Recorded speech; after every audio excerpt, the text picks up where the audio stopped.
Welcome to the Covert Nerd Podcast. Thank you for listening. I really appreciate it. Please take a moment and pause this podcast right now and share it with somebody who you would think would enjoy the same topic, whether it's a family member, friend, coworker. I would really appreciate it. Please go to covertnerd.net for all the previous episodes and the different ways that you can get in touch with me. And without further ado, let's dive right in and nerd it up. We've got Kurgan in the house, the unofficial, the unelected president of the Heroquest community. So here we've got to play "Hail to the Chief" for you. Anyway, all right. Thanks, I'm Kurgan. flattered. Yeah. Well, one among many, I would say. There's definitely a lot of great people out there. Yes, there is, but I just like to give you a hard time because you're very Oh, highly thanks. involved in the Heroquest community. Man, Let's just face when are, that. when are we gonna get some of these other guys on your show? Like, where's Amalgamash and where's Always Bored Never Boring? Like, where are these guys? And the German guy and the Spanish guy. I want to get Amalgamash on. I just need to do it. There's no excuse. I have no excuse. I just need to He get him is, on. well, this may be dated information, but he's free in the mornings. So if you Oh, can free up a morning, you can probably get him on. okay. Okay. Well, Yeah. I'll shoot him a message and Hmm. he's going to come up later because he has some good points about HeroQuest. But we're going to talk about HeroQuest to Kurgan again. I try to at least do this once a year minimum and kind of get the state of the union, state of the HeroQuest union address from Kurgan and get his input because he's got a lot of good information on his Discord channel, YouTube channel, and I'll put a link in the show notes for those that are listening that you can connect with him and hear and see all of his excellent content. But I want to dive right in and talk to you about First Light. So, first of all, First Light is, for those of you that may not know, is the next release from Avalon Hill's HeroQuest line. So, what do you like? Well, first of all, just maybe do the elevator pitch. What is First Light, and then what do you like about First Light, Kurgan? First Light is an alternate version of the game system. It's intended for brand new players, especially people who are like maybe casually noticing HeroQuest for the first time. The idea behind First Light is it's a smaller box that's going to be sitting on store shelves, like your Targets, your Walmart type of stores. The people are going to walk by, see that it's only $49.99 plus tax, and pick it up on a whim, and then get interested in HeroQuest, and then realize, oh, not only can I play this and make my own adventures, I can also, this is compatible with all these expansions that are out there. And they're hoping it's going to be a gateway for people to get into HeroQuest, which sounds funny. Why would you need a gateway to the gateway? But that's what it is. And so it's fully compatible with all the expansions that have previously been released. It can function on its own, and actually, it has all the components necessary to play the game system within it, but it has 10 brand new quests. And it actually takes place at the same time chronologically. So you could actually skip the game system completely if you wanted to. But at the same time, the components within the box are much more like cardboard standees instead of plastic miniatures, which might strike you as cheap. But the point is, they're trying to keep the cost down, and they're seeing the main game system as like the deluxe version. So that MSRP on that is 135. This is 50. So you can still get the game system a lot cheaper, but this is supposedly going to be a lot more available. We don't know how available it's going to be, but a lot depends on how successfully they roll it out. Which last we heard, theoretically, possibly, it's going to be January or February for a release. And I should interject the quests. I think all of them are written by Stephen Baker, the original designer. Correct? Yes, correct. Yep. There are a number of people that work on HeroQuest in Avalon Hill. It's a collaborative effort. Doug Hopkins is the rules guy. There's a couple of story narrator designers, which I believe Tess Hogan is one of them. There's another lady, I forget her name. I just met her. But yeah, Stephen Baker actually wrote the specific 10 quests. They may have been edited by other people, but yeah. So it's exciting to have him back because he definitely has the vibe. He's still got it, as we've seen from Prophecy of Telor. He hmm does. Yeah. And you actually got to play it. What did you like about First Light? Let's start with the likes and then we'll get to the dislikes. I wasn't thinking to myself, oh man, Stephen Baker wrote this. Stephen Baker wrote this. But I did get the feeling. I felt like this is classic Hero Quest that I'm playing. It had a very, I don't know, it felt true to that sort of vibe of the game, if you will. It had the feel of classic Hero Quest. I would say the first quest was very challenging, but of course we remember the trial was very challenging as well. But I may or may not have gotten some tidbits of information indicating to me that the overall difficulty of the 10 quests is a little bit more challenging and complex than the original game. So even though we had several media articles basically parodying the same talking points that were saying, oh, that has simplified gameplay to attract new players who are intimidated by HeroQuest. False. No truth to that at all. Unless there's going to be heavy revisions before release, which is possible they may tweak a few things. There were a few things that were not quite finished yet, mostly with the art. But my take on it is a little bit more like they bumped up the difficulty Really? somewhat. Okay. It's not extreme like Mage of the Mirror or Frozen Horror, but you could maybe expect it on the level of some of the other expansions that have come out. Maybe that's a fair comparison. First thing you liked was the Stephen Baker storyline, I get, or the quest. Okay. It's like so many other franchises. Like, oh, George Lucas made this Star Wars, so I'm gonna. Well, that also raises my expectations when I hear something like that. And if it's terrible, I'm gonna be even more disappointed. If he did it. But I felt like the quality was about the same, so it was consistent. I didn't think it was like incredible, blew me away, but it felt fine. I was excited to have a new experience with it. I wasn't let down or disappointed. But we only played one quest. I was a hero.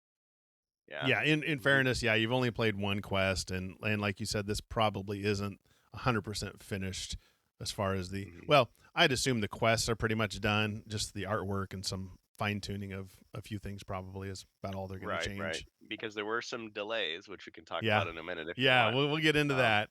What else did you like about First Light? mhm. Well, I like the fact that there are some new things. Doug just he put it out as a laundry list like multiple times. Like, is it enough? We did this for you. We did that. They really are trying to attract us as hardcore HeroQuest fans, as HeroQuest veterans, and all that. I think there's definitely, like many other franchises, there's a segment of the HeroQuest fandom where they will just buy any product, Oh yeah. which you can do up to a certain point. It's like, okay, I've got the jigsaw puzzles, I've got the sticker album, I got the magazine that mentioned Hero Quest, I Oh got the man. T-shirt, I got the order form that hasn't been filled out yet. Like, there's people that collect everything who will buy it anyway. Like, they'll never open it; it'll just be on their shelf. Like, okay, fine, you don't have to worry about those people. That's a very small number of people, I would assume. But for us, they offered us an improved, I personally think, an improved version of the dragon that's more powerful, and the sculpt is kind of more interesting. I mean, nothing wrong with the original, but it kind of looked like a chess piece. It was like, Yeah. I don't know. I agree. I'm sure they. Yeah, I yeah. listened to Go our ahead. previous episode, and yeah, I mentioned that, and I think you kind of agree. It's an okay dragon, but it's on this pedestal. hmm It's nice. Don't get me wrong, but yeah, I hmm agree, 100%. The new dragon is better. Yeah, yeah. For a game like this, it fits better, and so that was cool. And also, if you flip the board over, you get these caverns, which again, because I've been privileged to see some things that a lot of people haven't seen, some of the Lost Quest packs have a similar concept. So Ooh. again, even though in the past we've been told, oh, don't expect the dwarf and wizard quest packs that were never finished in the 90s to come out as if they had been finished, but yet we still see little Easter eggs, little bits and pieces of concepts that were in those packs, like brought to light. So I appreciate the fact that that's there, and it also gives you a little extra added value. It's like you can play the normal quests, then you can flip the board over, and you've got these rooms. It kind of looks like if somebody took the rooms from Betrayal or Clue and laid them out. But you'll notice at the bottom there's an arena. It looks exactly like against the Ogre Horde arena, so you can start using those rules early. You don't have to wait. You can have your own tournament, monster versus monster, hero versus monster, or even though it's not in the rules, hero versus hero. So I like that. Did you see the book? Did it have the arena rules in there, or did you see the instruction manual? You can't tell. I'm not going to comment on whether I saw the book or not. Oh, okay, okay, all right, fair enough. Some some people may or may not have I seen may the book. I may or may not have seen this. Yeah. Yeah. Well, that was what caught me. So my opinion when I first saw it was like, this is nice, but I wasn't blown away. But then the second side of the board, I was like, yes, I've always wanted. I wish they would have done that. I think in some Stephen Baker interviews he talked about having a second side. Is that right? Or maybe I'm remembering something wrong. I'd have to go back over because he's done a lot of interviews, but he definitely talked about the original concept of HeroQuest, which the public hasn't seen. It was tile based, kind of like Advanced HeroQuest, I imagine. And then he had the threefold board, similar to, I guess, Axis and Allies. So it had a lot more art. It was huge. I don't know if it was double sided. I don't remember that part. Sure. Okay. Maybe I'm probably But remembering wrong, but yeah, yeah, so is this a return to some concept that he had in the past? I don't know. I don't know. I'm sure. But but what it does allow is that First Light has content that nothing else has. So some people were cautious, they were curious, that saying, well, so now are we going to split the community? Are we going to have expansions that are only compatible with First Light but not with the game system? Are they going to get rid of the game system? And they shut those down immediately. They're like, no, no, no. There's no plans to do that. We don't, whatever we do, we don't want to alienate any fans, any consumers we already have. The idea behind this is just to attract people to this that maybe already own everything, who might want to try it out and then use it for their own homebrew. Because it's also true that when they give you a dragon, just because they have some quests with a dragon in it, you can use the dragon for whatever you want. It could be an ally, it could be an NPC, you could have a whole quest pack that you wrote yourself based on that. Same with the caverns, the arena. It can spin off into its own thing. So when you talked to him, and I think you interviewed Doug and some other folks, so they're going to Patrick. sell. Yeah, Patrick. They're going to continue to sell the original game system along with First Light, as far as you know. Yes. The idea behind First Light is this is what you're going to see in your big box retail store, your brick and mortar, your meat space store. Yes. Yeah. Yeah. Yeah. And the big box, I mean, that's probably going to be relegated to online shops and your local specialty hobby game store, FLGS, as people say it. What's Hmm. that stand for again? I forgot. Friendly local game store or game shop. Yeah, I had to ask the first time I heard them, like, what is all this weird, kid lingo that I don't understand? Kids, get off my lawn. Yep. Yep. Lingo. Well, what else? What else did you like about First Light? So I like the fact that it did retain so much. I mean, I think its sameness to the game system actually was a plus in my opinion. So it was both. It was both the fact that it had everything you needed to play the game system quests and all the expansions, and the fact that it had new content put in. And there were definitely little details, and Doug zeroed me in on this as soon as I saw him on the glass case.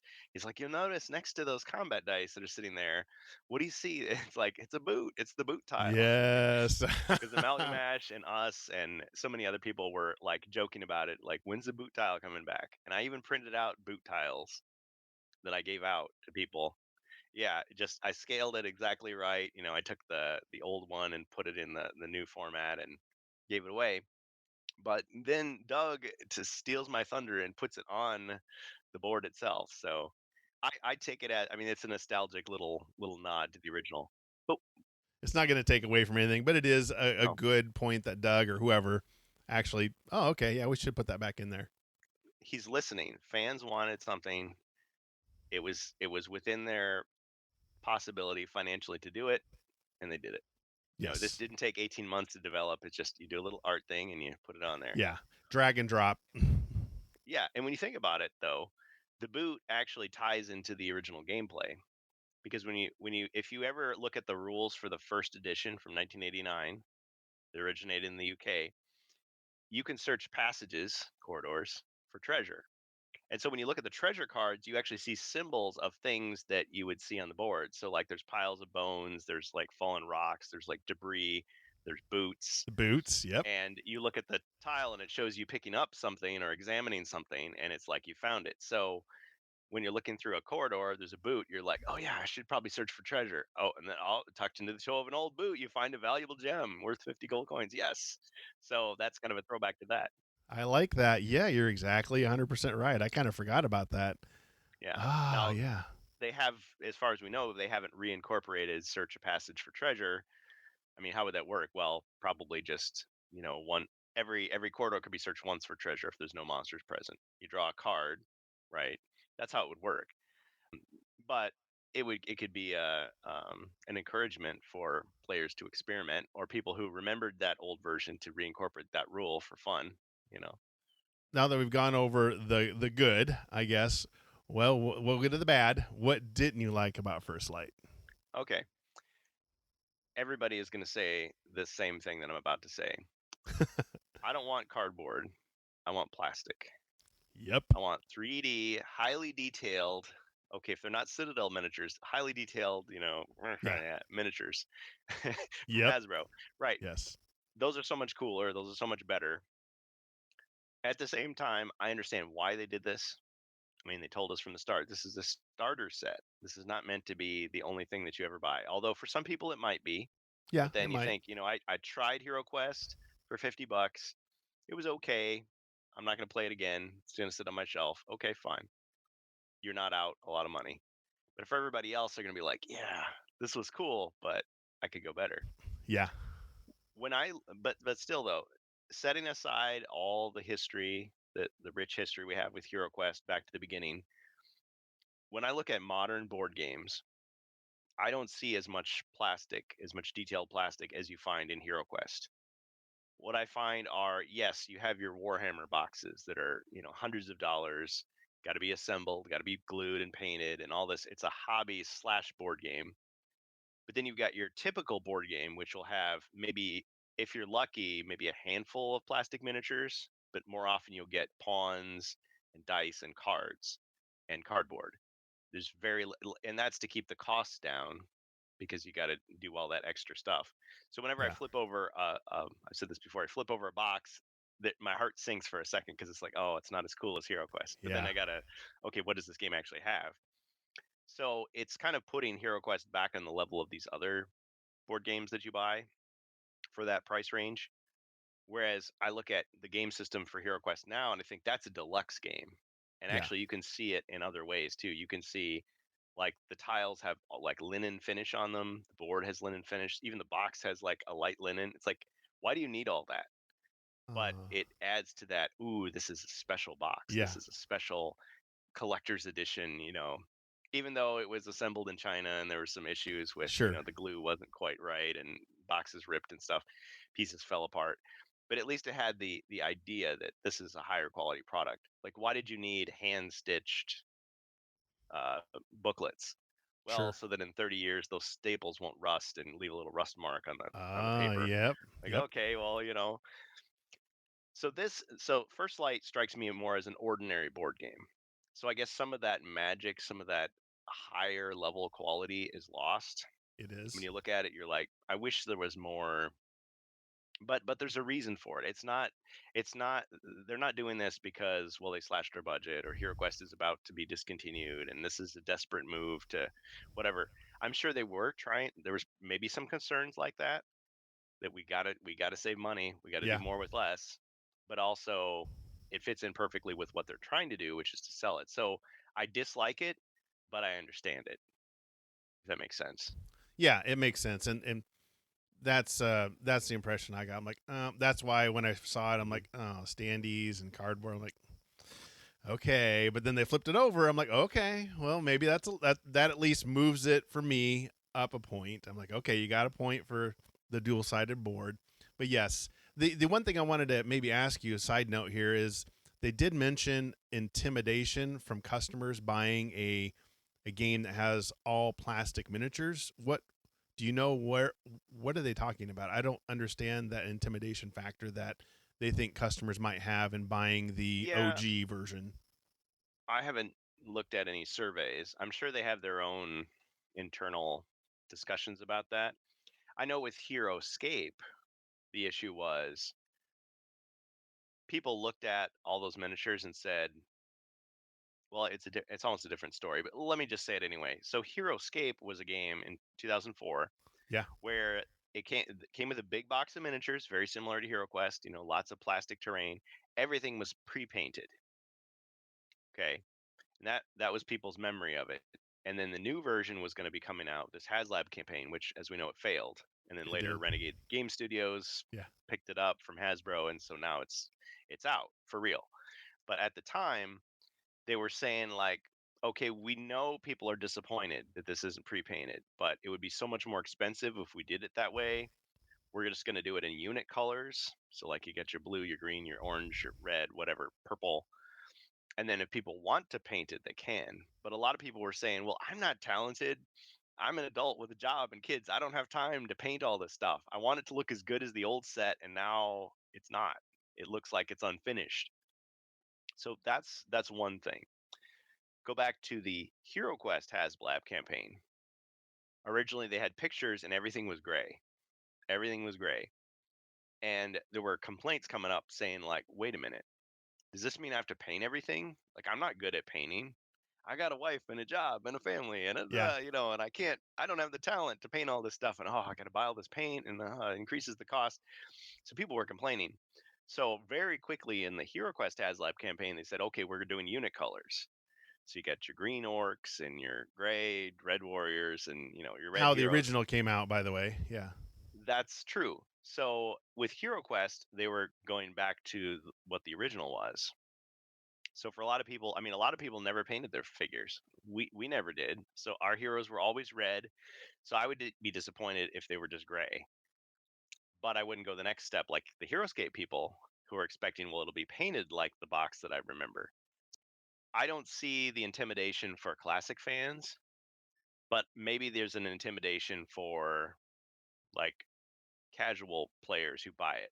But I'm a little iffy on that because you buy lots of games where it's unpainted and it's like, well, I didn't take my Candyland gingerbread man and like make sure he was painted, the canonical colors. Just he's the red gingerbread man. It's done. I'm thinking back to 1989. My brother was 10 at the time. He wasn't intimidated by HeroQuest then, No, by the plastic minis. I don't understand that argument. Maybe someone from Hasbro, Avalon Hill could explain. Maybe there's some sort of, like you said, survey they've taken. I guess. I'm gonna guess it's more of an adult thing because I don't think kids would be intimidated at all. Or They'd say, yeah. "Sure, just let me get my paints out and throw something together, and I can have it all done tonight." Or There's is that just a talking point they throw out there to justify the cheaper standy maybe. cardboard version? I mean, with a piece of cardboard, you can have it be full color, and it doesn't cost you anything extra. Yeah. Yeah.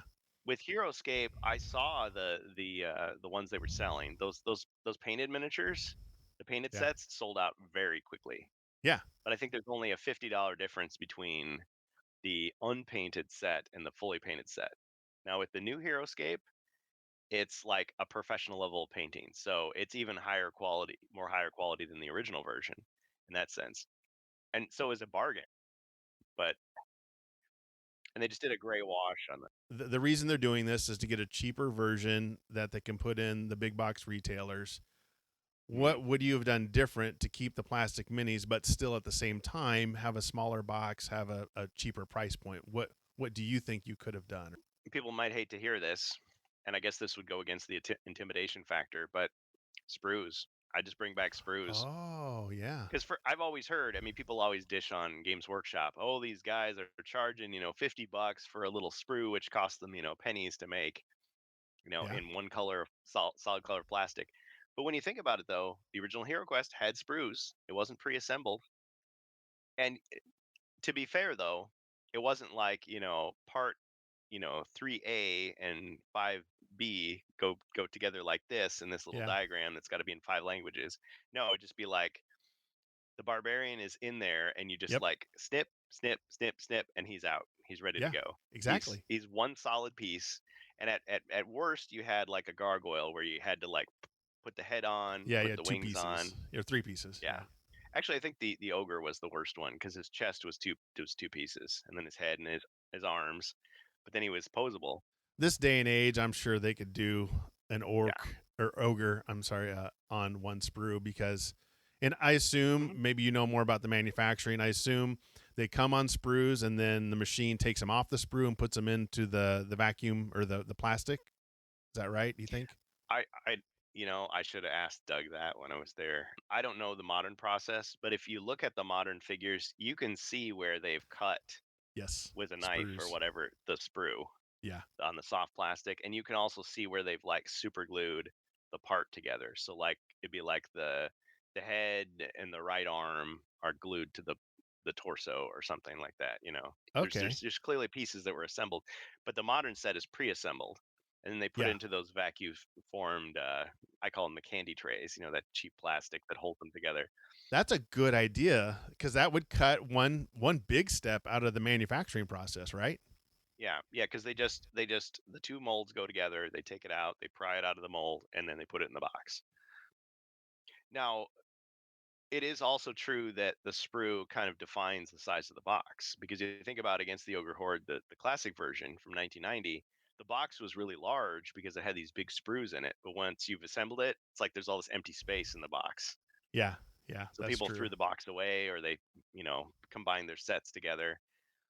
So I Well, don't and know. There might be some issues there, but modern processes are a little more advanced than like it was in the 90s. the price point, I'm seeing HeroQuest the old system now on Amazon for $77, $78. I don't. Really? I mean, the price point now isn't really. Yeah, I picked. By the way, I picked up a second copy. I may pick up a Yeah, because third. it I was don't know. 170 like 4 Yeah, years ago. yeah. Now Amazon the standard price $77, $78 now.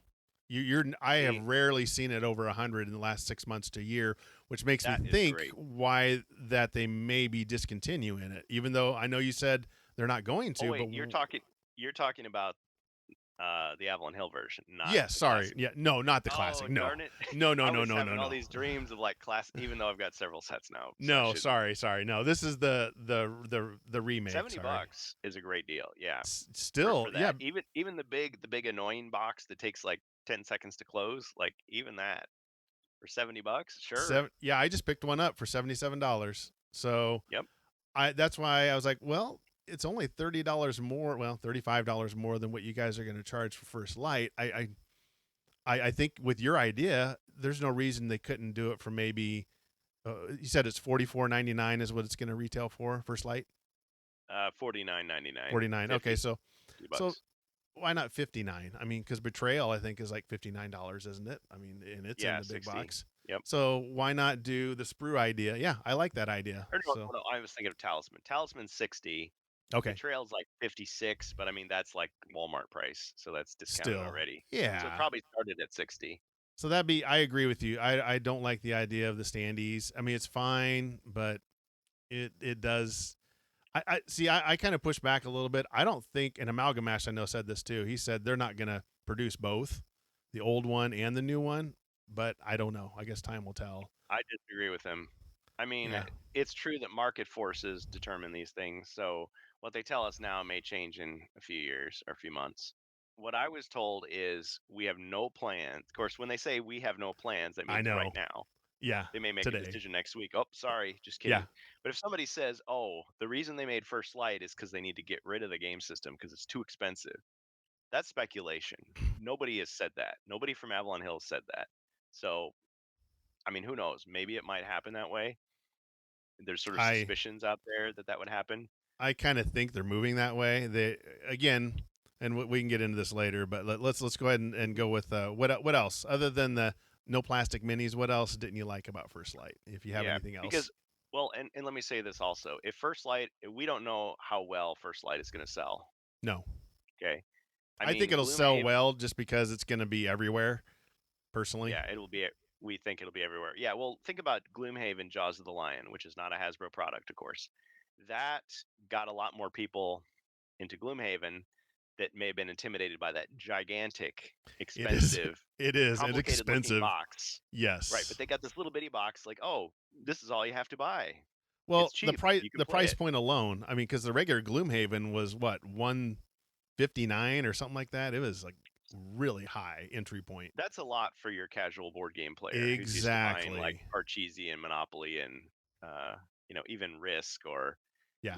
Access and Allies. It's like Yeah. it starts to kind of get out of hand. You're like, well, I don't know if I like the game that much. Yeah. I don't know if it looks that good. That's why you the know, 50-60 price point is a good benchmark to hit. Mhm. And like I said, With it'll sell inflation. well just because you get it in Walmart, Target, Meijer, your major retailers. Your Hmm. casual, the number of people that will see it will be 10 times what it is now. Yeah, word of mouth. And it on the other hand, it might be a complete flop. It could. And it really so much depends on how people react to it. Like if they just if market research shows that people buy First Light and then stop and they never go anywhere else with it, or if it shows that a significant number of people start buying expansions and start buying the game system, Yeah. like I think that would motivate them to rethink their strategy if they haven't already. But right now what they've told me is they're going to keep selling that game system. And even though there's a second edition of the game system which is improved, the slim box version with the clear trays, they had tons and tons of brand new first edition, 2021 boxes. Yeah. So it looks like they got a lot of them because originally last year I thought, oh, they just have an overstock they're trying to get rid of, but no, they have tons of it. So they're ready to keep selling those Well, things.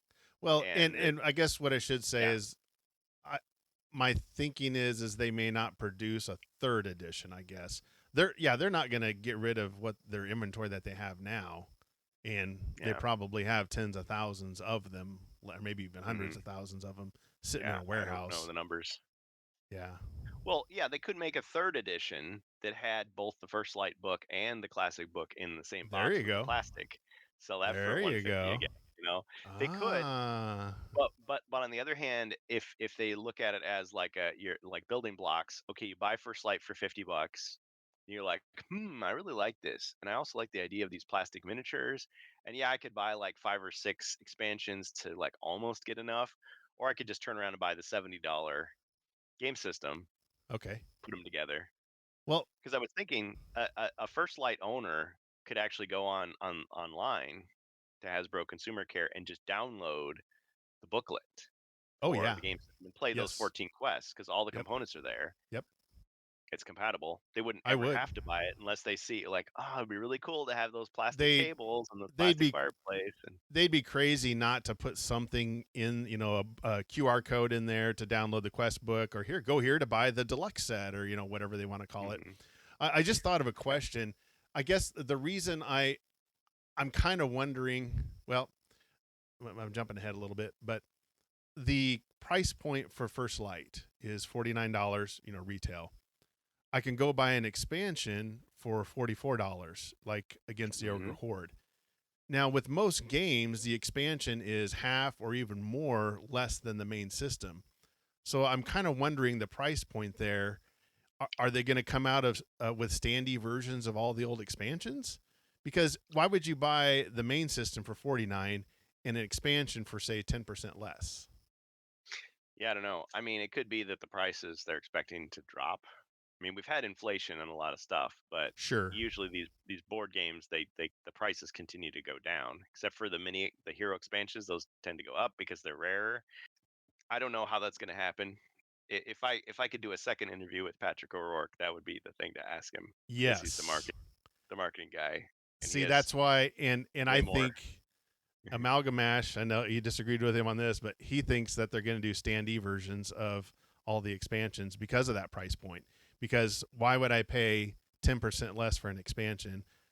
Normally, the price point is say $50 for First Light, 19.99 Hmm. for the Witch Lord, or something like that.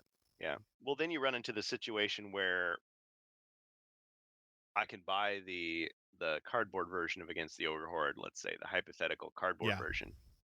And I'm like, man, I wish I had the plastic version, and it doesn't exist.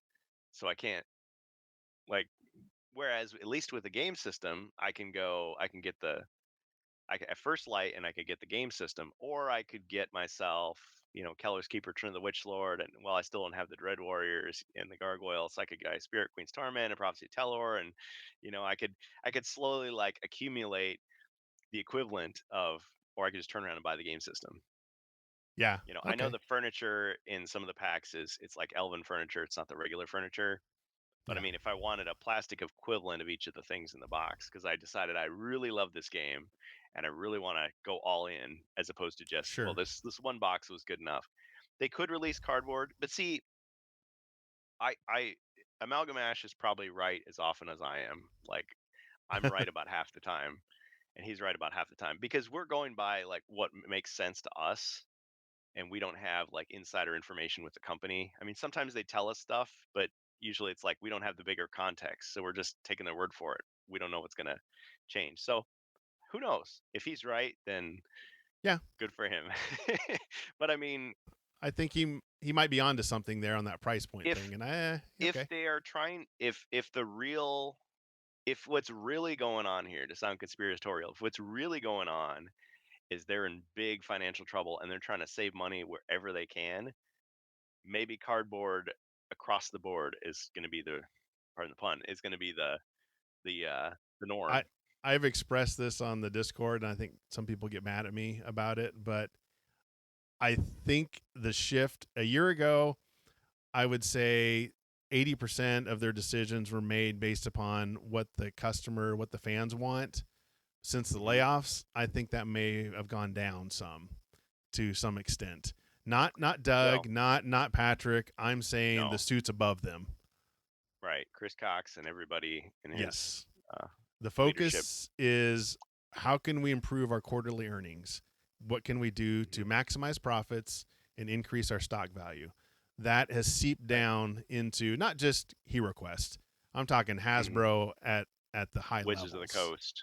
Yeah, everything. Yes, everything, Well, everything under Hasbro. 100%. I agree with you. I agree with you on that. And those concerns may trump everything else. It doesn't matter what the design team, Yep, wants to do. yep, Doug is on his knees like, "No, we have to do it this way." And they're like, yes. "Nope, Yeah, I don't don't fault care." Doug or Patrick. They have to do what the No. guy above them tells them to do. Here's your Yeah. budget. Here's the earnings we want to try to get. Now get us Hmm. there. And Anybody who he works for a Doug, big company knows what that's like. yeah, Doug has Yeah. to figure out. Doug, Patrick, and the team have to figure out how can we, please the fans, please the customers, but still help the board reach their quarterly earning goals.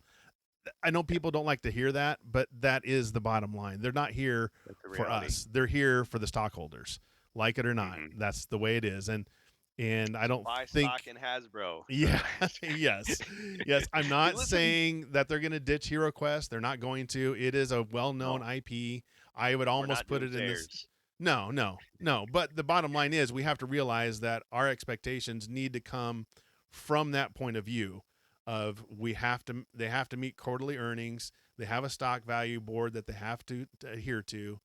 That's just the way it is. And I still Mhm. think we can get some great products. I'm just thinking that's the perspective you have to think or come from.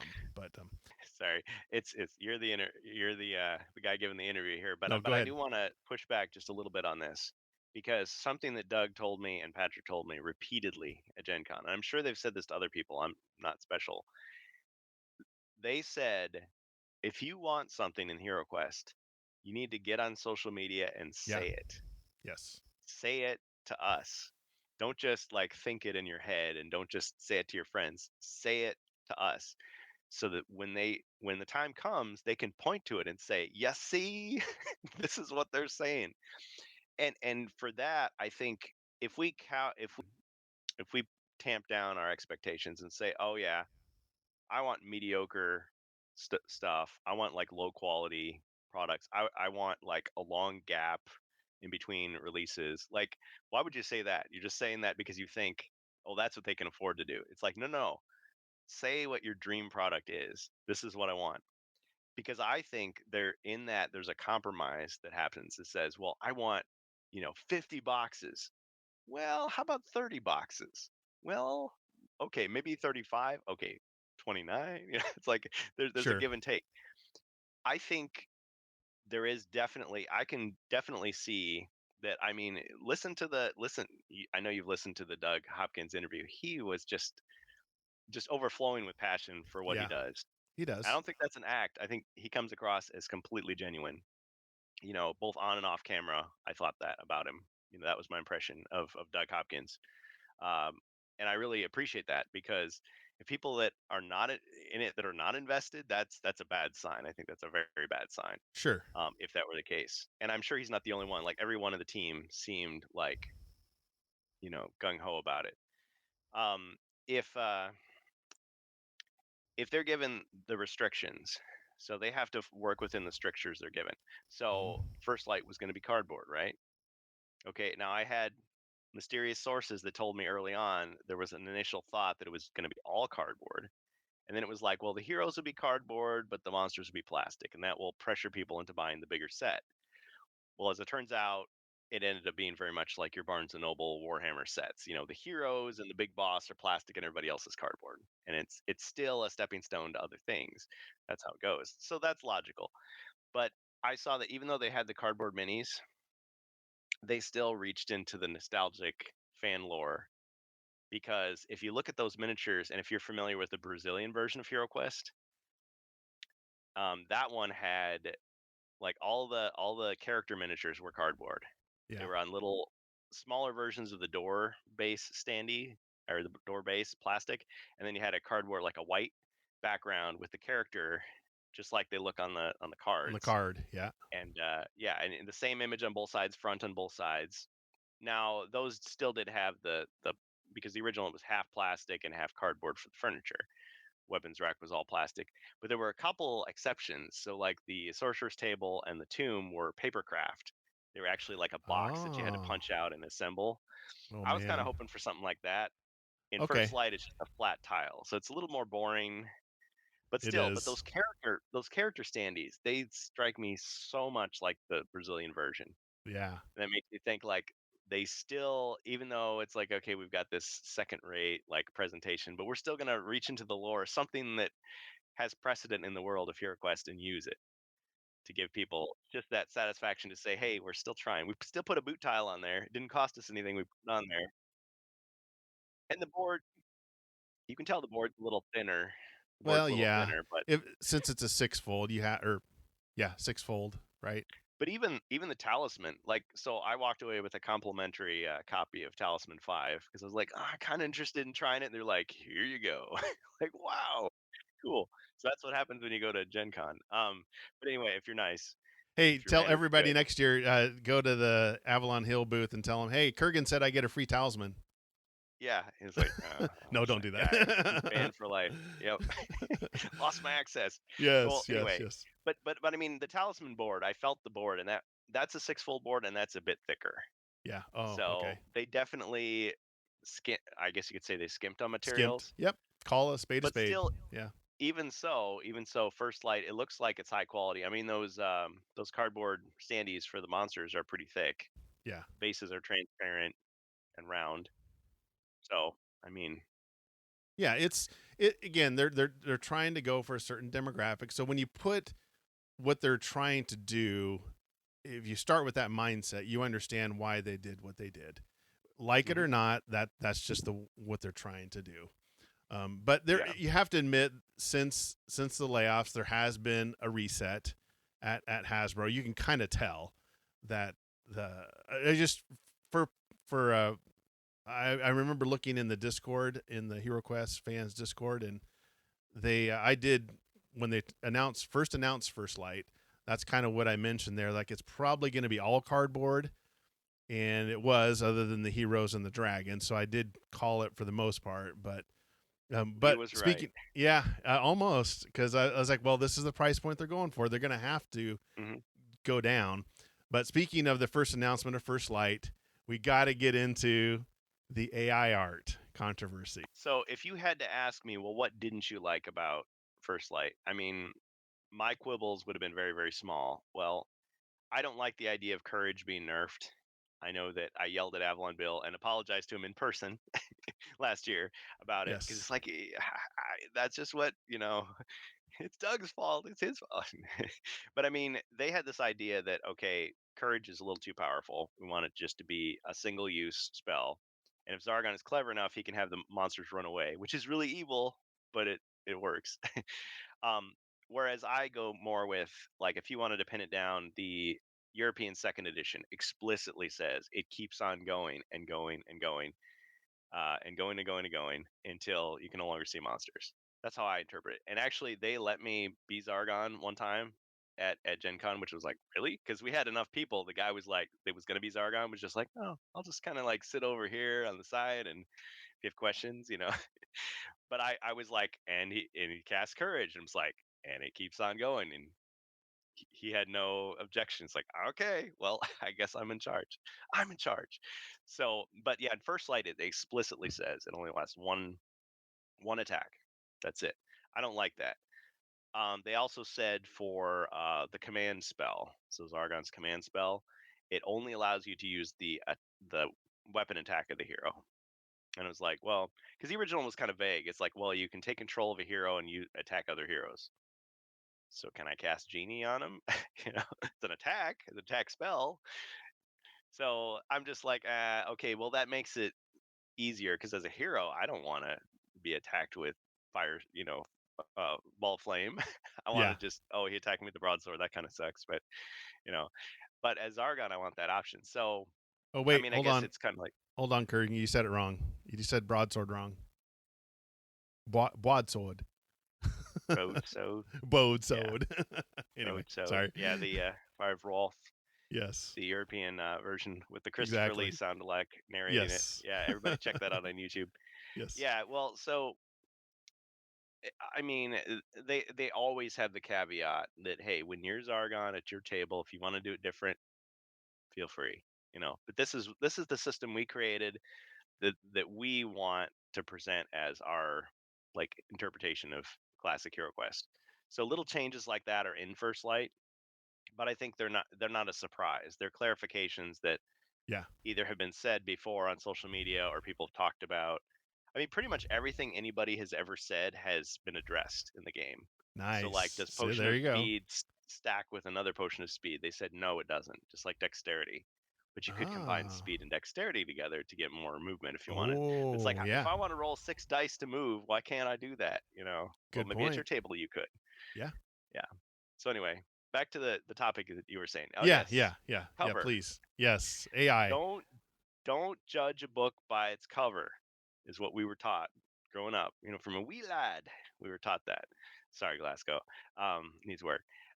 Yeah, but okay. So we saw this cover, and my first impression was because it was being posted like in articles too. It wasn't just the one guy on YouTube saying, "Oh, Avalon Hill sent me this cover.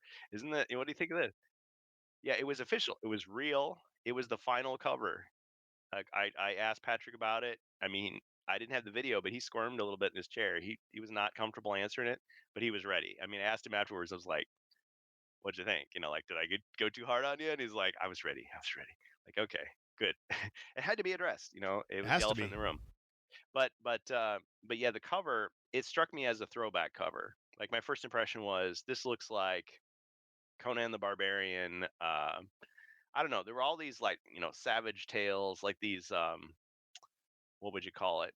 Like barbarian fantasy like covers for like video games and like novels and board games from like the 90s. And it was always like a guy with like rippling muscles, some like scantily clad woman like hanging on him and some just disgusting monster behind them like going "Rah!" And he had a huge oversized sword. It was a certain aesthetic look that a lot of especially young boys associated with high fantasy, you know. And I was like, it's kind of a throwback to that. I kind of like that. But the more I looked at it and the more other people pointed things out, they're like, yeah, but look really, really closely at the dwarf's shield. And it's like there's bolts on one side, but no bolts on the other. And notice how the hands are either hidden or they're kind of like blurry. And notice how the barbarian sword looks like it's just copied and pasted to make it look longer. And then people really got into it, really detailed because there were some high quality images on comicbook.com. So shout out to them for posting the high res images. you could see that, and Berg did a lot with this too. It's like, okay, if you take the wizard as he looks on the 2021 cover, and you like take half of his face and you just kind of like copy and paste it over here to make it look like his head is turned, and his foot, like his foot is obscured by the barbarian's body, so they like put like a weird kind of shadow on it, so his boot like doesn't quite look right, and Yeah. it's clearly like a collage. It's like a copy and paste. People were saying that the barbarian's face looked like Tom Cruise, and that who was that woman in the Thor movies? Oh, That she looked like the elf. yes. Yeah. I know who you're There talking was about. I there was can't think of some the stuff name, like but that. Yeah, yeah, yeah. So, but then there was other things too. So if you look at the Prophecy of Telor cover, the wizard's got his hand. He's got the claw with the magical claw, basically. So it's like they took that and they copied and pasted it. And when I say they, I'm talking about Clark Mitchell. Clark yes. Mitchell is this artist who did it, and more about him in a second. But another thing was the shield that the elf is holding is like the shield that the male elf is holding in Mage of the Mirror, Ah, but they just put it on the female elf. So it was a collage. It was clearly a collage with very little original stuff. And so it almost looked like to me that somebody had started creating something and then just handed it off to some guy who had Photoshop and a lot of time on his hands to like copy and paste. And one of the big issues with AI, it's a huge, hot topic these it days. is. Triggers a lot of people. Is that while you're stealing from artists who have put their work out there, because a computer just grabs all these random things and kind of combines it together, and it has a hard time doing hands and faces and stuff. But the idea is, oh, you're stealing, you're copying. These artists are not being compensated. Well, in this case, they can say, well, you're copying from yourself. So it's like other Hasbro work that's still within HeroQuest, Yeah, but so it's not, maybe it's like skirting the issues that people have with it. it is. But then people were looking into Clark Mitchell, and I've accidentally called him Curtis Mitchell a few times in other interviews, so Yeah. I apologize. It's Clark Okay. Mitchell. Look him up on his blog, on his artist blog. I mean, he has a long career. He He's worked with does. Hasbro before. He's done like lots of prominent stuff. But one of the most infamous examples is I think it's Villainous Monopoly. So Okay. it has Yeah. like Disney villains in Monopoly, Yes. Yeah, it's a good and it game. I shows played like, it. so there you go. But the cover of it, the actual cover that you can buy, and I tried to go to Walmart to find it, but I couldn't find it on the shelf. But it's on his blog. He has the full picture right there as one of the examples of his work. And if you look in the background, because I think it's like the evil queen from Snow White is in the Snow front, White. Yep. and in the back is Cruella de Vil from 101 Dalmatians. Dalmatians. Yep. I haven't seen it since it came out. Um, but anyway, she's got 6 fingers on one hand. She's got her glove, Oh. and it's like there's an extra finger, and that's Oh the no. classic like AI tell. It's like, oh, you missed that. And I know how easy it is to like, you turn in a paper, your editor looks at it, and you turn it in, and there's still like some stupid typo that somebody from outside sees immediately. Oh, why did you do that? Oh, I forgot to fix it. Oh So, no. but anyway, when people heard his name, they were like, oh no, here's a guy who's known for doing AI, and it looks kind of like AI. Oh yeah. You Yeah, instantly you can look at that cover yeah. and it's like this is not good. So a lot of people, and I'm not calling him out. I'm just mentioning. To me, my impression, I know Amalgam Ash. Like if when you get to know him and you get to listen to his thought, he's not just a one trick pony. He has lots of complex reasons for the things he says. He's not a like all in or all out kind of guy. But there's a general impression that he always tries to see the positive side of it, right? He tries to give those positive vibes, and I respect that. And I think some people come at me the opposite way and say, "Oh, you're always so negative. You're always skeptical. You're always doubting." And it's like, not Eh, really. you're It's just just that, you saying know, that you're speaking the truth in a lot of yeah, if you cases. listen to an episode of the Rantcast, you might get the impression that I hate everything. Not true. The Rantcast is kind of my outlet with Strange Yeah. Bus to talk about the things that bug us. Sometimes you have to Not get it always. out. Yeah, you do. You Well, and do. and, and also what I do is I will bring forth objections that people have mentioned to me. Like rather than just trying to like refute it and say no, you're wrong. That's not the way it is. It's like I'll want to bring that up. Like, okay, Doug, people are saying this negative thing about your product. How do you respond to that? Rather What do than you just saying, think? well, I know the reason. I'm sure you had good reasons for that. It's like, no, I want to hear from you. I may be able to come up with 10 different excuses, but what's the real reason? So that's it's part of my devil's advocate thing. It's not saying that I believe all those things, but No. I think it needs to be addressed. So I think he and I Amalgamash and I handle it in different ways. Mm, So that's fine. I think you need that full conversation. You do. But he came out very strongly. Like, no, no, no. I know what Avalon Hill said on their official Instagram, that no, this was a human artist. This looks like AI to me. Like, I'm just gonna say it, Yeah. you know. And the fact that somebody who had been such a strong advocate, such a, not an apologist, because people take that the wrong way, but such a strong positive person, that all of a sudden it's like, you've lost him, something's really wrong. Yeah. So, and he wasn't the only one. Lots of other people were saying that too. It's like, I don't care what they say, that looks like AI to me, you know. Yeah. And I could imagine, like, okay, you could say, well, it's not AI, but it's so close, it might as well be. Like, it's a guy copying and pasting and taking stuff from, and it's like, okay, just because he's not automating the process, he's still kind of like doing the same thing, and it looks shoddy, it looks subpar, it looks boring, it looks weird, and they say, back to the beginning, don't judge a book by its cover. Well, this is one case where you have to do that. You The whole do. point is to judge it by the cover, because this is, the people are walking by the games aisle in Walmart, and for 2 seconds their eyes light on HeroQuest. What's that? Yes. Oh, yeah. Move on to the next thing. So you've got to get them right then and there. Like, so they pick up the box, they turn it over, and they go, "Oh, comes with all this stuff. Hmm, let's buy it." Yes. As Yep. opposed to us, where we know what HeroQuest is already. We know we're gonna get it. We don't even care what's in the box. We'll just buy it. It's so important. So if that cover looks weird and people are like, "It's this, some guy just Yeah. photoshopped this in 5 minutes," I don't care about this. $50, that's too much for this. So when Patrick addresses it, I think he handled it very well, and he said, "Look, regardless of if it's AI or not," and of course everyone's like, "It's AI, it's AI." Regardless if it's AI or not, point is, the fans rejected it. This was not what people wanted, so we had to make a decision. We had to, and thankfully we could within our budget. They took the people from Yellowfire who did the Talisman 5th edition box, which was well received. But I guess there was some people that thought that was AI as well, and they said, no, no, no, it wasn't. So Clark Mitchell had nothing to do with the new cover. I think it looks much better. It doesn't have these weird things about it. Yeah. Looks And of way course, better. at the start, people were like, "Yeah, but we're gonna look really closely and see what's wrong with that one." Like, when I looked at the first light cover, I could see where there was, like, you could see the sketch lines, like where someone had sketched, and then they forgot to hide the layer, so you could still see it. It looked very unprofessional. I'm not saying, like, I'm a professional artist. I don't work No. for, I don't make the Here big bucks, but here's what I'll interject here. The fact that I'll just put myself in here, the fact that air quotes here, a rank amateur can look at that first cover and say that looks horrible.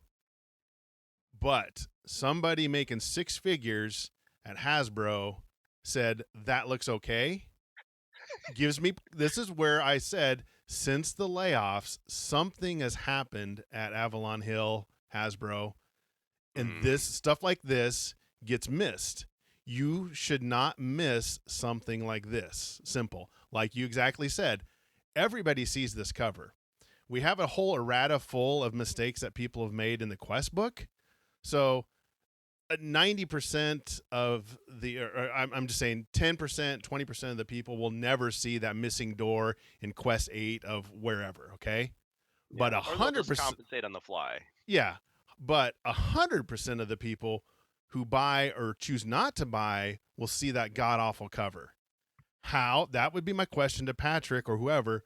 Who is the person that looked at that and said, this is okay, release it?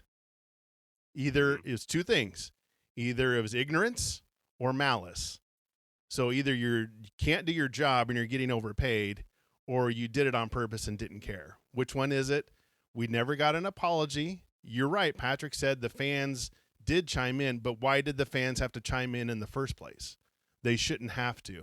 I understand they have a high bar. Les Edwards was an amazing artist. I understand. Yeah. We're not going to get Les Edwards. I get it. That's fine. But if a rank amateur can look at that and right away say that looks awful, who's the person responsible? We got pushback. Remember, they a couple days later after that first one got released, Avalon Hill had an official response saying, "No, trying to say this is great. It's not great. It's horrible." Human. Yeah, it sounded like that social media post definitely sounded like it was downplaying our complaints and sounded like it was doubling down. Yes, doubling down And on so I was awful glad. art. Yeah, Why? I And was we glad never for got the an reversal. official. We never got an official apology that said, "Yeah, you're right. We dropped the ball here. We promise to do better next time." So I'm going to step off the box for now. To make it get conspiratorial again, anybody who's worked for a big company knows what I'm talking about. They were probably instructed not to apologize. Like, don't apologize. Because if you say that, it sounds like, and I hate that. I wish they would. I do. Because they apologized for the Guardian Knight. Yeah. And But see, at the that was time, before the layoffs. See, there's a pivot. some changes, yeah. Well, and I think the Hasbro customers have been on edge for a while anyway, because Wizards of the Coast has gotten lots of criticism. AI art being used in D&D and Magic the Gathering, Sure. and of course there's the whole OGL thing. So they can't just count on, pure customer loyalty, 100% going forward. So my speculation, and I'm sure Avalon Hill people who no longer work for the company would have the same speculation, is like there's cheap and good. There's good, and then there's quick and cheap, Yes. and it's like, okay, well, for all we know, I don't know. This is speculation, okay? I just want to say this is speculation. What if Hasbro was like, listen, I don't care what you have to do, but this is the price point you have to bring it down to for the art. And they were like, Curtis Mitchell or Clark. See, I did Clark it again. Mitchell. There you Clark go. Mitchell. Clark Mitchell. We got to get Clark Mitchell in here. He is the one that does the cheap stuff. So he did it. Is that good? You know, Yeah. or maybe maybe that decision was not in their hands. But regardless, I mean, I'm like you. I don't hold the designers responsible No. as much, because they still are imposed upon from below. The buck doesn't stop with them; it stops with Chris Correct. Cox and the board of directors and those Yes. people.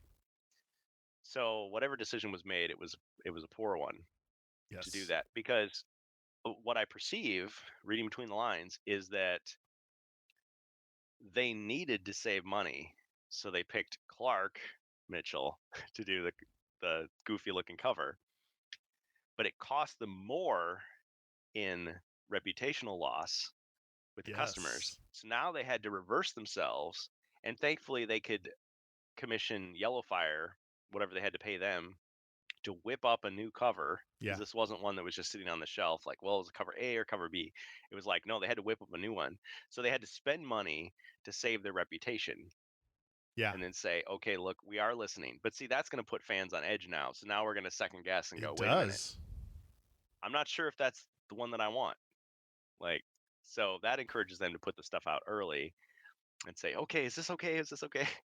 Which they've done before. Like with Rise of the Yeah. Dread Moon, they put out some of that stuff early, saying like, oh, we want you to play test this, wink, which is also a way for them to gauge response. Like if people just utterly reject the idea, or people like, oh, this looks so cool, can't wait to play with these specters. Oh, alchemy. Oh, yes. They're like, Yeah. okay, we're on the right track. Phew. As opposed to, whoa, whoa, whoa. Maybe we should wind this back. Maybe this isn't something people want. Well, that's the overall Testing perception. the waters. When I Mm-hmm. saw that, I thought, oh, this is just a placemark cover. But then they're like, no, this is the real thing. I'm like, you've got to be kidding me. So Final one, yeah. this again gives fans, long-term fans, at least for me, a little bit of cautious optimism, I guess, or at least the value where I had Avalon Hill, this time last year versus now is now about a notch less. I'm like, ooh, if you miss the mark here, I'm a little concerned about the future. That was just my overall impression. I understand that all the budget stuff, it's just the confidence level dropped for me personally. Yeah. Well, because the bad case scenario is this: like every year they lose more and more, and they're like, yeah, but it stayed true to HeroQuest. We kept it real, but when keeping it real goes wrong, it's like, okay, now HeroQuest is out of business. The franchise is over. But at least there was no like mediocre releases. There was no disappointing things. Just we just ran out of money. We couldn't do it anymore. It was either please the fans or release nothing. Like that's what I'm imagining the postmortem could be. Doesn't have to be. I hope it doesn't. See, I'm not making a prediction. I'm just saying like what if that were to happen? Where but I don't think I personally, since I don't work in the industry, probably talking out my foot, but but I think it's still possible for them to come up with something of quality within those limited strictures. Look at all the people who make these indie games, these Kickstarters, these small games. Granted, there's a lot of flops and really terrible games out there, or ones that are too ambitious, but some people can do a lot with a little. Look at something like Settlers of Catan. Like, that's not an elaborate game at all, and yet it was a huge, massive hit. And they sell a 3D, a fully plastic 3D version. It's really expensive, but the plain old cardboard with the little blocks that are different colors, like that's what people want. With HeroQuest, you have the precedent of people wanted the plastic and cardboard and the finely detailed miniatures, so it's hard to deviate from that. That's just what the confidence level, like you said, for me is like if you can miss something this big, I'm a little concerned about what are you going to miss next time, and that may or may not get called out by the fans, or you may not have time to change, your position. That encourages the design team, if they're allowed, to be as transparent with the fans as possible. Get those leaks, not really leaks, but teasers, whatever, out early. Talk to us. See, again, we've lost that because Chris was always talking to us, Bill was always talking to us. Now we got to wait for conventions, we got to wait for Instagram and X telling us stuff because we can ask all these questions. Now Doug is doing a great job. He's doing as much as he can to answer He can't. questions. Yes, he does. Most of the stuff he can't answer though, he has to say, "Well, I'm passing it on. I'm passing it on." And I trust him when he says that he's passing it on. Hopefully they're listening. Now he says like, "We are listening. We are listening." It's like, okay, yes, but listening versus doing. You are. Is your boss listening to what you're telling him? Yeah, I hope so. That exchange is not what it was a year ago. Being able to go from Doug to whoever and actually have something happen. You may think that I'm a huge nerd for doing this, but I've written letters, strongly worded letters with no Yes. profanity in them and no Yeah. threats in them, but just strongly worded letters to Hasbro Consumer Care Yes, I have too. saying, see, yeah, and I share that link with other people too to say like, yes, it's one thing to say it to Doug or just to say it to your fans or to post it in on social media, Yeah. but to say it directly to them. It's like, look, I think doing this was a big mistake. I really wish that you guys would do this. As a fan, I care about this, and it's like I've sent it off. So that's important too, I think. Yeah. I Ultimately, it's agree. their decision. We It have so is. many companies that just say, "Oh, the fans don't know what they really want. We'll tell them what they want." It's like that's a big mistake. Big It is a mistake. big mistake. And some segments of Hasbro, I think, are that way, unfortunately. But so far, Avalon Hill has kind of like maintained this sort of status as a little more pure, a little more, ear to the ground, fan, connected thing. And I hope that lasts. But yes, they're sort of subject to the same whims of the bigger company. They are. I think they are more now than they were a year ago, I guess, Yeah. which segues that we've already been discussing it. But what do you think your overall impression of the future of HeroQuest, especially now versus last year? The It's a little more trajectory. threatened. It's a little Yeah. more threatened, I think. Just a little more threatened based on the things we've been saying. But some of it is like we can't control Hasbro's mismanagement of its own resources. We can't control inflation or the economy or the fact that COVID is over for a lot of people and they're not just sitting at home buying board games and playing board games. The company has to compensate for all that. But I think as far as the creative direction is going, because I know you were going to ask me some things about Jungles of Deltarak, and I hope we Yeah. can still We'll, talk we'll about get that to if we that. got time. Yes. Yes. Great.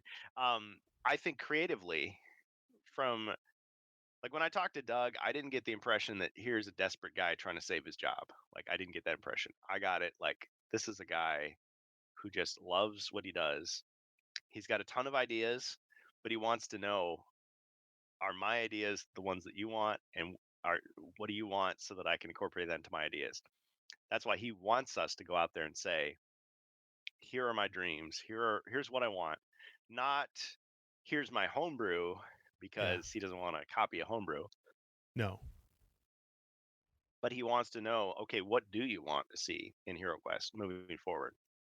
Do you want to see more hero expansions? Do you want to see more gimmicks, new monsters? Do you want to Yeah. see furniture packs, new dice? What are some specifics that we can work with? Because they're kind of getting to that point where they've covered most of the legacy material. I mean, Wizards of Morcar is the one that's left, right? The Yes, big I one. want to see that so badly. And that's 5 quests, 4 wizard characters, and then some mercenaries we've already seen. Not a lot to work with. So there's a lot of wiggle room for them to create more. Think about Against the Ogre Horde, how they added, 3 arenas, and they added that Yeah. whole More HeroQuest figures. Kill Team edition. Yeah, and new figures, By the tweaks. way, your prediction last year, you really wanted to see some orcs with bows, and guess what you got? Yep, we got orcs with bows, yeah. Exactly. And we got goblins with boomerangs and goblins with, I know. So I'm hand thinking grenades. well, on the cheaper side, I guess if they wanted to do Wizards of Morcar, Wizards of Zargon as is, that would Wizards of be if Grimdead. yeah, there you go. If you just The did, name is very iconic though, so yeah, it's hard to it change it. is. If you just did what was in there, you could have a pretty cheap price point. You wouldn't have to put the extras in like they did on Ogre Horde. That's a very good point. That's a very good point. A very small quest book. A lot of people. So Against the Ogre Horde, this is my perception of fans online. European fans got Against the Ogre Horde, Wizards of Morcar. We didn't in the U.S. We didn't get it. I didn't even know about it until the 2000s. Like, oh, Yeah, what I are all know. these other expansions? Yeah, But there was a lot. Like, if you ask people, like I asked people like Glasgow and his Bizargon and Bohemius, there was a lot of nostalgia for Against the Ogre Horde. People either had it, yeah. or they played it, or they knew about it and wanted it. Wizards of Morcar was more like people got it and they were like, this feels like it needed more playtesting. I mean, this is more like a sandbox for me to create my own thing. Some good ideas, but maybe not a lot content. And they could tighten it up a little bit if they wanted to throw in some, maybe cards or adjust the Make the play. spell stronger Yeah, make the if you spells want. if you want, but if I don't. If they want to keep that low price point, if that's what it takes to get it in my hands, then just release it as is, and Oh yeah, then we can move on.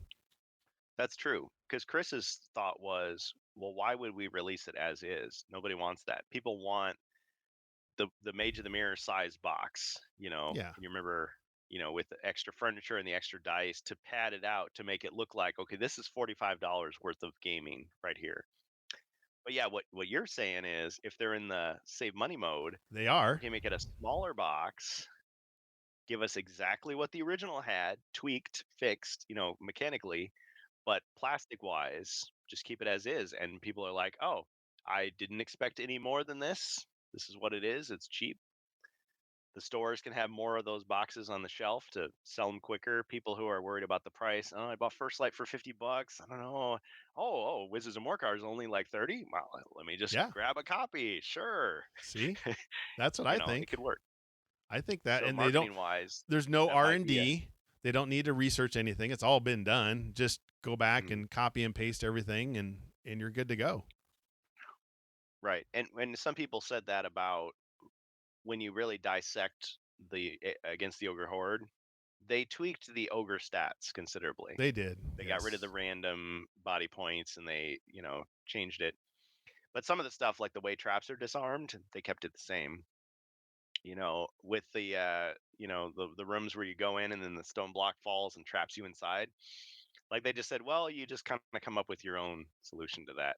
What? Really? So I mean, some of that stuff they just didn't even bother. And what they did do was they invented that whole new HeroQuest Kill Team, the arena tournament mode. Yeah, yeah. I mean, there was an arena in the first edition of HeroQuest, but it was very different than that. You didn't have the activation tokens, you didn't have the big area that you were fighting in. So they created a whole new game mode and then put that into the first 3 quests and then said, "Oh yeah, in between quests, instead of all this, well, do I get the big potions or do I go shopping and there's no alchemist shop?" Just like you can just go to a tournament and try to win some more money. Like, okay, sure, why not? So you can do some minor tweaks like that won't cost any more money. So anyway, Hmm. that's what I thought. I was like, just release it as is, $29 price point. There you go, another expansion. So you already alluded that you disagree. Do you think the future releases are going to be standees? I don't think so. No. I Okay. hope not, but I also Yeah. don't think so. I don't think it would really. So what? They would cease production on all those molds for like everything they've created so far, and then just start creating standees to replace all of them, and then re-release everything as standees. I I kind of think they might do that. I don't know when, mm, but you think that you think we're going to see another, well, what do you, here's the first question. What do you the odds on Wizards of Morcar coming out? What, 50%, 60%? What do you think? I think 100%, 100%. 100%? What Okay, we'll year? say 99%, because there's Okay. like a 1% chance that Chris Cox is going to say, due to the blah blah blah in the economy, or your request to cease production. Okay. You know What year do you think? that they'll go out to. No, Zargon. What Wizards of Morcar? When do you think that'll be Oh, released? next year. 25. Okay. Will it Yeah, be I think the plastic version or standee version? You think it'd be plastic. plastic? Okay. All right. Now Yeah, looking out further, what do you think we might see maybe in 25, 26? What do you think? What direction do you think they'll go? just like Terminator 2, we're going into uncharted territory. We're Okay. experiencing history day by day at that point. I personally think that there's enough stuff in the legacy of HeroQuest they actually Oh could yeah. keep going for a while. Yes. I To piggyback off that, they've got a hard drive full of quest books and sculpt designs and everything. Yeah, Europeans know this much better than Americans do. There were other HeroQuest things that we never got to see. So I'm not talking about the jigsaw puzzles and the sticker album. I'm talking about there was the Marvel Winter Special had new tiles and it had a new adventure. You had the novels, which had solo quests for the barbarian and the wizard, and choose your own adventure books in there, which I would love to see. I would love them to hire Dave Morris again, or even just some Yes. author to create new ones, because they can't. I was told they couldn't just re-release them as is, and actually they've already been released digitally, but they can't release them as is because it's the Warhammer lore. They'd have to sit back down with Games Workshop and go, okay, do we have to change the name of this island? Do we have to change the name of this, you know, wizard? Do we have to change the name of this, technology? And so they have to go through, and then at the end you'd have this totally transformed work, which wouldn't have the nostalgia of the original. No. I think I think you mentioned it, or maybe someone else mentioned. Take the Dave Morris quests and there's other quests from the Marvel special and stuff, and just put those on the app. Yeah, release them as free digital content. That's Yeah. There's nothing wrong with them stopping the production of brand new HeroQuest content, but just continuing to promote what they've already got. To me, Yeah. like, I don't know, in the world of board games, is that what you do? But you could do it. You could keep coming out with new commercials. Oh You yeah. could keep coming out with new guides, like how to paint your figures, and Yeah. here's an easy way to make, like, the adventure design kit. Like, they released a new one at the convention that was a little bit easier, a little bit better scaled, and it's like they're encouraging people to get more value out of the product they already have, or to take a second look to say, well, I know you were on the fence, but what if you knew this about the game? They've got probably what, hundreds of, maybe not hundreds, dozens and dozens of quests that they just said, this, we don't want to release it, but it's all done. Probably 100% done. I guarantee you over the years. Yeah, if anybody's familiar with Luca Pasci and what he's trying to do with his group, so the Wizard draft notes for the Wizard Quest pack that was going to be released in 92, 93, which was never officially finished and released, is 90% done. Fans could complete it, yes. And maybe it doesn't fit into the vision of modern Avalon Hill, with what they want. The same template as Wizards, or I mean, Age of the Mirror, Frozen Horror, but that's another 10 quests. And the Dwarf Quest pack needs a lot of work. I got a glimpse of it, and I was like, "Wow, this is meant for like god tier heroes," because it's really hard.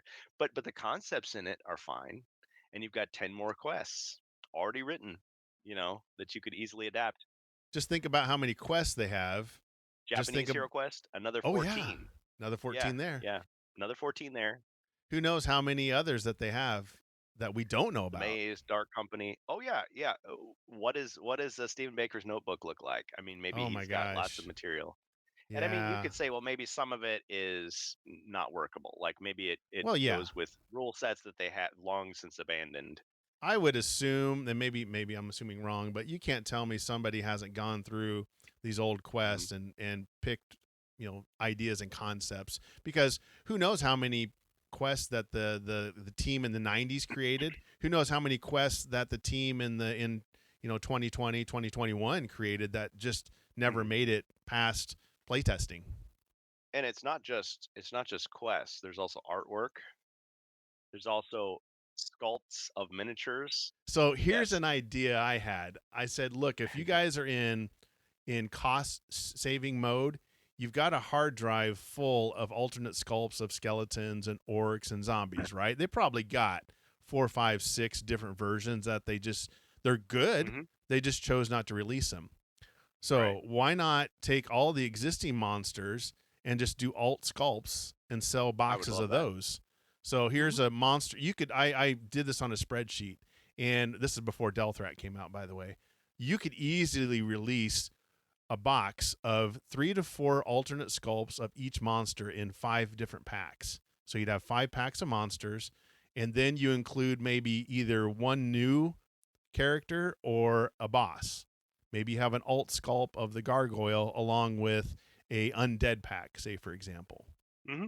And then maybe you even do a bosses pack, alt sculpts Ah, of the ogres, alt sculpts of the gargoyle, alt sculpts of the specter, or what's the specter's name from Rise of the Dread Moon? Um, Spectre. is it Spectre or is the boss? I forgot the boss.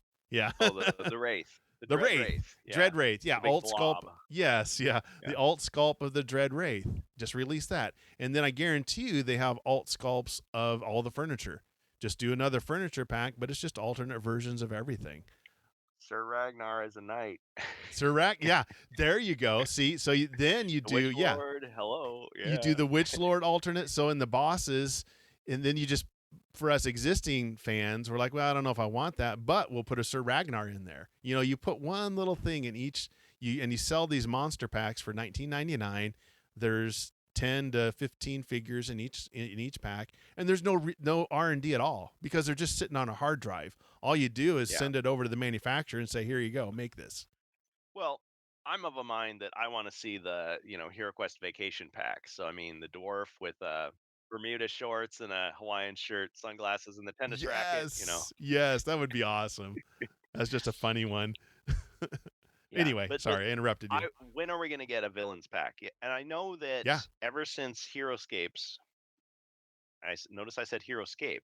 Ever since Heroescape's revival, I mean, you can listen to the old interviews that Chris Nato and Patrick O'Rourke did for Heroescape. They were told from above, listen, Heroescape was a good game in its time, but when we re-release it, we got to make sure we brand everything so that it's uniquely Hasbro. It's uniquely, you know, our IP. So you can't just have, oh, these are World War II soldiers, so some kid can take his army men and just throw them in the game. It's like, no, no, no.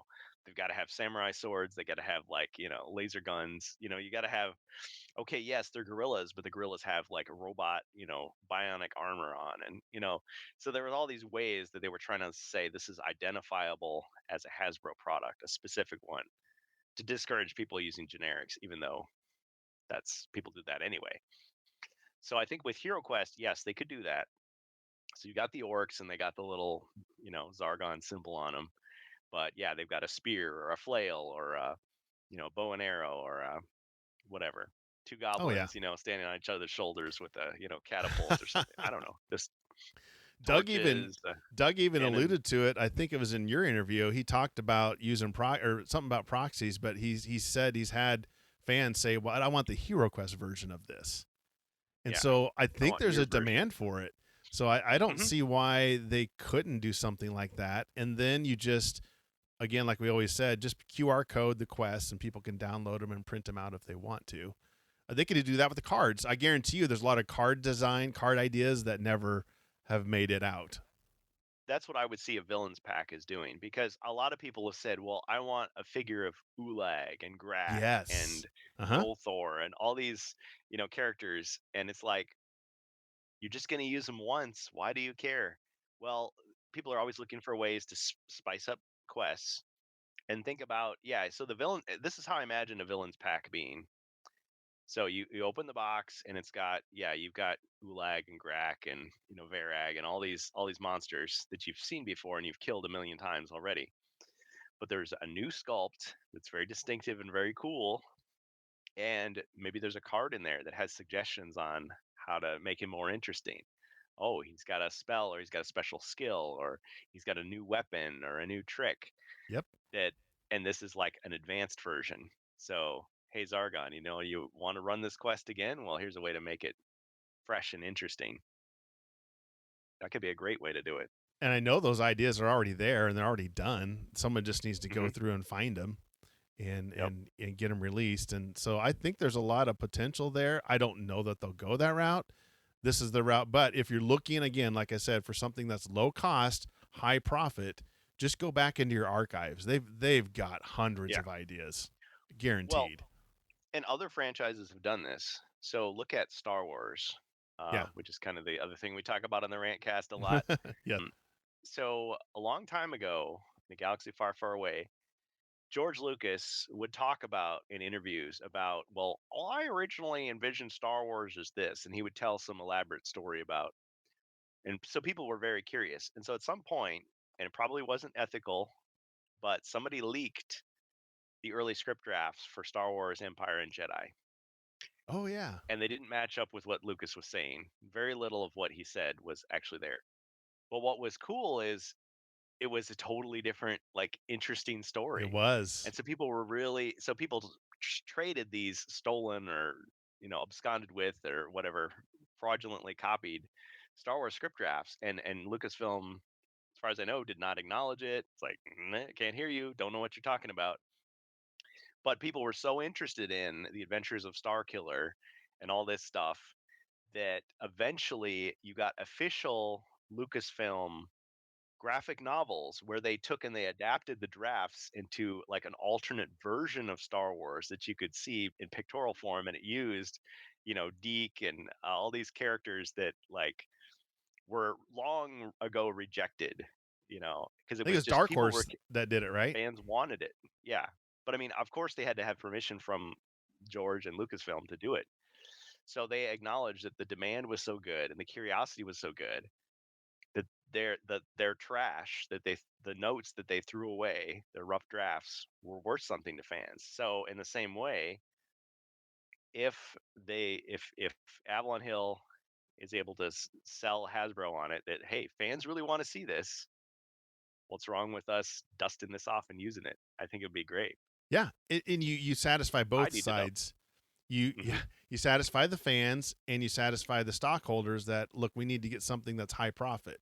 Well, what's more high profit than it's already on the hard drive? I just need to move it over and send it to the manufacturer, STL format or Yep. whatever the 3D image, whatever they use Yeah. to make sculpts. It Run can't it be through that hard. Word first and just replace chaos with dread, and once you've done that. It'd only take one person to read through, 8 quests, 10 quests, and just make sure the wording's right. You probably should play test it, but you wouldn't have to. But just the sculpts anyway, especially, would be real easy. It's probably Mhm. already done. Well, they've gotten away with a lot of stuff in the last few expansions. So Jungles of Delthrak has done this. Against the Ogre Horde has done this. Rise of the Dreadmoon has kind of done it. So Rise of the Dreadmoon I really loved, but there were a lot of places where it would give you a new concept, but not tell you how to do it. Like it says, "Oh yeah, you got to knock on the doors of the townspeople to get their help." It's like, well, what does that mean? Do I have to role play a conversation like, open the door? I cannot help you, citizen. Oh, but don't you know that there's a war on? There's no war here. Did you? Unless you brought it with you. They It's like, leave it very or do you just open. go, oh, I roll the dice. Okay, was not successful. Move on to the next door. But it gives you that opening to role play a little more in Rise of the Dread Moon.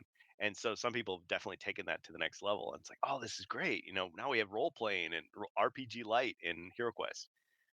Against the Ogre Horde, like it comes to a place where the European and American rules kind of butt heads, and it just says, "Well, Zargon, you figure it out." And some people are gonna hate that because they're like, I play HeroQuest, I don't have to think. And other people are like, oh boy, now I can use that fan solution that I've been thinking about all this time to like finally, you know, it's like, oh yeah, you discover a secret door in the room and you're able to tunnel your way out, or oh, there was a scroll of pass through rock that let me escape from the the walled in room.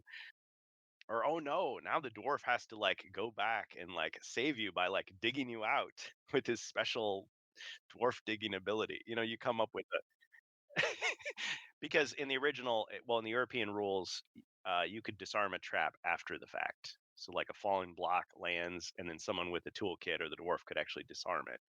And if you fail, it gets rid of the trap, but it only does one body point of damage. Whereas in the American version, it's like, oh, the block falls, the pit opens, it's permanent. There's nothing you can do about it. Yeah. So I was thinking, okay, in those instances, I would use the old rules. Yeah, and that's what we love about HeroQuest. It's so customizable. But Yeah. we mentioned Delthrak. Let's dive into Delthrak. What's your Deltrack. overall view of Jungles of Delthrak? Because I know you got a copy, right? Wow. Yes, I do. Yes, I do. And honestly, I had opened it, I'd unboxed it, but I had not got a chance to play it until Gen Con. And we convinced the guy to let us do Quest 2 because we did Quest 1 because I was signed up for several sessions of it. We did Quest 1 and then we did Quest 2. And when we did Quest 2, the guy, he was so cool because there was 5 heroes and he's just like, "Sure, let's go for it." He didn't have enough pieces. He's just like, "Fine, we'll just roll with it." I was like, "Yes, this is Zargon right here." Because some of the guys at the tables were like, "Oh no, no, that's not what the rules say. No, no." This guy was like, "Sure, let's do it." Why not? And last year there was a guy. He was I want to say his name was Jr. or JT. I think it was JR. But anyway, from Baldwin Games, he was like, "Oh yeah, we're gonna have this rule where like when you search the room, you can search the floor or you can search the furniture." And he was having us roll dice to like see, well, did you get an artifact or did you get a treasure card? And I was like, wow, they're letting this guy do this like at the official table. This is awesome. But that same guy had an incapacitated rule, which is a very video game kind of thing, where it's like normally when your hero dies, he goes to 0 body points. It's like, okay, do you have a healing potion? Do you have a spell you haven't used? Maybe he comes back to life. Oh, you didn't? Well, sorry, he's dead. You can bring in a new barbarian in the next quest, with a new name. Did his gear get confiscated by the monsters or did some other hero grab it? That's normally how you play. Well, the incapacitated rule was like, okay, when you go to 0 body points, you just go down. Like you turn the figure down, like he's laying down on the board. You can't save yourself. But another hero can walk over to you and like dump the healing potion on you or, throw the magic at you and then you come back. But you've got a round to do it. If you don't do it within the round, you're dead for real. It's like, oh, okay, so that's like video games. Call of Duty. You run over to the guy. Oh, I'm reviving you. I'm reviving you, and people are shooting at you. Yeah, as you're getting hit, Get up, yes. buddy. Get up. Okay, now I'm down. Now you got to save me. Get up, buddy. Get up, buddy.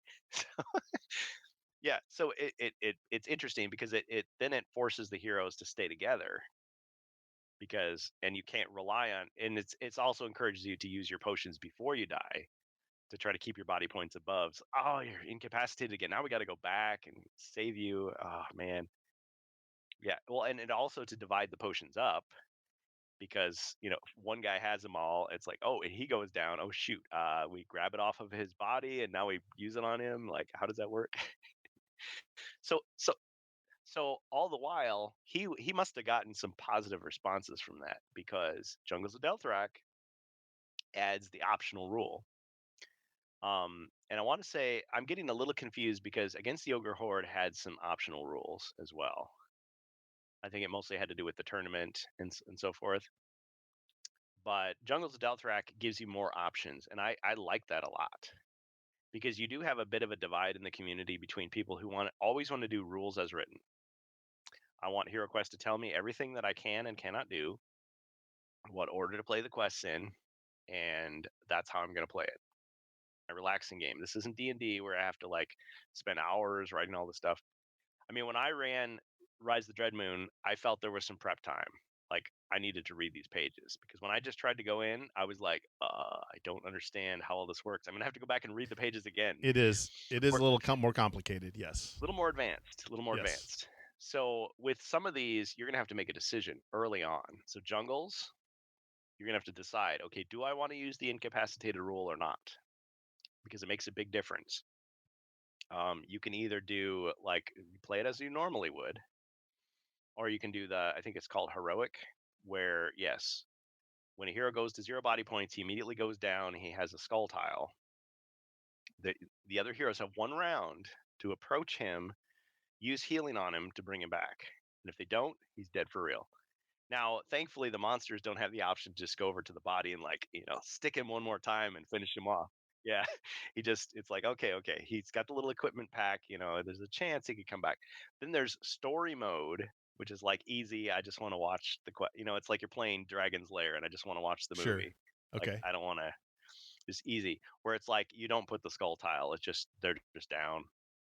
And whenever you make it to him, you could, finally revive Stinky the dwarf. Oh, good, Stinky's back! Yay, He is. Stinky, Yay. he's alive. Yeah, it's like wait, I'll get to you. I got to fight the dragon first, then I'll go save you. I'm like, okay, yeah. But in that one, if there's no monsters on the board, the heroes just get a body point back, and they're back to their feet. So in story mode, the only way you can lose is if all the heroes are down at the same time. Then you're sunk. So I kind of like that because then you can, even though it's like a quest pack, like they've waited this long to introduce that, you could retroactively use that in any adventure if you wanted. So I like that. I like that a lot. I also like that another fan suggested rule was made an optional rule, which is turn order. Like every round, the heroes can decide what order they want the characters to go into, if they want to, if Zargon allows it. Because you always get those situations where, like, man, why did we put the wizard last? Yes, because we always did. Yeah, well, that's what it tells you to do it. So, well, if you want a good recommendation, put the wizard last. And it's like, no, Yeah. we put the wizard first.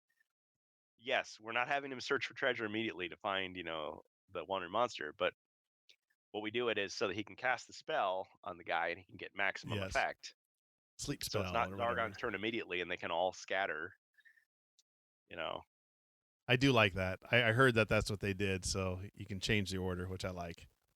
Yeah, so I like the new rules. Now, the aesthetic of Jungles of Delthrak, I guess this is getting into things I don't like. I didn't like that green color. Now, Bohemius on our Discord loved that green color, so more power to you, brother. But that green, it's just weird. I mean, I guess it's a leafy jungles. Okay. So you think it should have been like orc green, or like the greenskin green? You think Some other shade of green besides that really bright pea green. It's just it is weird. bright? Yeah. Okay. It Okay. makes me think of, well, but then I was thinking when they're making new content, I see a bit of a trend, and I'm sure for legal reasons they can't really comment on this, but Okay. the original Hero Quest had its aesthetic based in the lore and the world of Warhammer Third Edition, Warhammer Fantasy. Yeah. So whenever they create something new, they're explicit. It's like this is not Warhammer, this is our own thing. But I'm like, yeah, but if you look, there's a Warhammer thing that's actually kind of close to that. And I like that. I like that. I'm like, there you go, because fans would have been like, well, this feels out of place. It's like, well, actually, you always got that, well, actually guy. Yeah, there were dinosaurs. There were dinosaurs in Warhammer Fantasy. So those raptors, totally fine. Dread Moon, there's a Chaos Moon. It can work. So I appreciate that.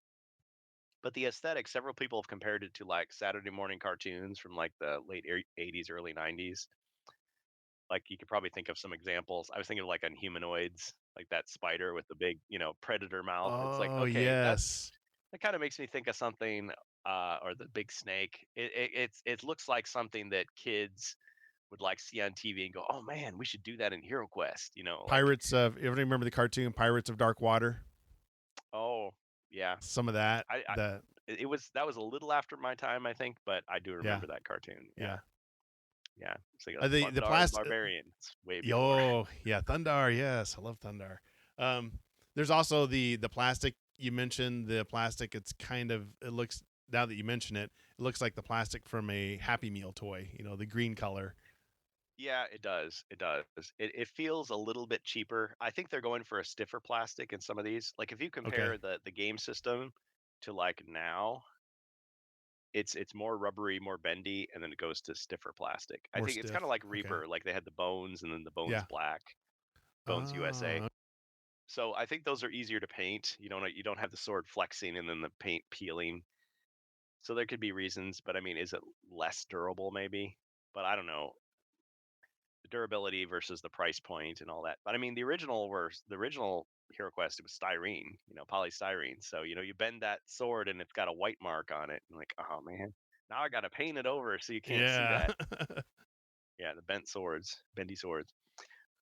Well, so you got that aesthetic. So even though my initial gut reaction was, this feels like it doesn't fit. It feels a little cheaper. It feels a little more kidified, a little more cartoony. But then I was thinking, but if I put myself in the mindset of I'm 8 years old or 12 years old, and this is 1991, this kind of works. This kind of fits. It's like they're going back to the. It's not necessarily the aesthetics of today, but the aesthetics of back then. I can accept it more. And I think the general idea of challenge, like they've added so much complexity. Like if you thought Frozen, so if you were going to ask me my rankings, the Oh different yes, expansions, yes, yeah. Let's do rankings here yeah, real yeah, quick. I'm going to say a few things about that. So Jungles of Delthrak adds these attributes to try to sort things out. Because in the past, what did we have? We just had monsters and we had undead monsters. Undead monsters had kind of different, well, okay, they have 0 mind points. Holy water can kill them if you have holy water, they're a little different. Then we got ethereal monsters. So ethereal monsters, you have to roll black shields to damage them instead of skulls, so it's harder to hit them, and maybe they can pass through other objects. Ethereal. So, but then jungles added all these other categories. So there's spawn. So they create these little tiles of monsters that stick to you and do damage, which is a very video game thing. And actually, that kills a lot of heroes because that hero card most of the time in HeroQuest you never need it. So you're like, okay, I start with 5 body points. Okay, then you throw the card away and it's all on your character sheet. But it's like, no, your character card is sitting there with a little spawnling tile on it. So it's like there's this venomous thing that's like stinging me every turn. And the other hero's like, okay, and I'm just gonna go down the hall and get treasure. It's like, no, you're supposed to come and like knock that monster off of me so I don't die. I'm dying over here. So that's a little bit of a challenge. So I like that. So they can spawn. And when they put me in charge of Zargon, like I controlled the big huge spider, and I kept forgetting that I can generate a tile each turn rather than just running up and attacking. So I was just running up and attacking them, and they cast sleep on me, and I'm like reviving from sleep. It's like, I could have been like throwing out little creatures to little tiny, yeah. But I mean that's an idea. And then what is it? Clever tactician, so the monster can move, attack, and then move back to safety. So it's like, oh, that's cool. And then there's the grasping vines. So like the undead tree monster can like come up to you, and it's like in some other games where you can't retreat, like you've got to keep fighting him. So it's like, oh, that's a cool thing. But I mean, having to remember all those things is kind of hard. So they put the keyword on the card, and then you would flip to the the page of the manual and go, oh yeah, this guy can do these special things. But as Zargon, you're forgetting to do them, just like the hero is forgetting about the spawnling on his card. Like, you're still taking damage. You're still taking damage. So that's a Yeah, good thing, but it can be a little more complicated, is what you're it's a saying. little bit more. And you could say that on the one hand, they're giving you new rules to add complexity to the game to take it to the next level, but they're also like warping back to beginner players and saying, yeah, but you could have extra chances to stay alive, and you could rearrange the turn order if you made a mistake. I picked the barbarian because I don't want to manage a stack of cards. I just want to Hack treasure and and fight. slash. Yep. Yep, as PSK would say. Yeah. So if I were to rank these, okay, so I came up with my ranking. It was hard. It was hard There's a because lot out some there. of the yeah, some of the expansions I have not played. So I'll just tell you, just full disclosure, as of right now of the recording of this interview, I have never used the Warlock ever. Okay, I've never used the Warlock, and actually, the Warlock is an NPC or an enemy in jungles, which I was like, maybe other people haven't used the Warlock either, and so this is the way to like say it. And I was thinking, oh man, at some point I should just have some enemy Warlocks that just show up that you have to fight. Yeah. So anyway, yeah, I have never used the Warlock. Nobody in my games has used it. Um, I've never played Prophecy of Telor or Spirit Queen's Torment. Now, as Zargon, I've like read through them, imagining how they would play out, but I've never played them. First Light is not out yet. I've only played Quest 1. Yeah. Really can't rank that one too easily. Yeah, Wizards of Morcar, I've never played. Jungles of Delthrak, I've played 1 and 2, and I've actually Zargon 1. So feel like I have a little bit of insight into it, but not a whole lot. And I will say, like Keller's Keep and Return of the Witch Lord, I played those in the early 2000s. So like maybe like 2000, 2001, something like that is when I actually played through them. I played the game system a lot, but we're talking expansions here. So expansions. Yeah, and I'm going to take it from the point of view of like the American versions because Against the Ogre Horde, I have not played the remake yet. I've experimented with the arena rules a bit. I played Phoenix's conversion of it, which is slightly different than the version that Avalon Hill went with. I mean, he gave like the sorcerers more body points; they were tougher. I played like 5 out of the 7 quests, so I played. I could probably comment on it. Okay, so here's what we'll do. So I would say, and some of this is nostalgia talking. Return of the Witch Lord, Yeah, we just number preface it one. that. Yes, yeah, I agree. Okay.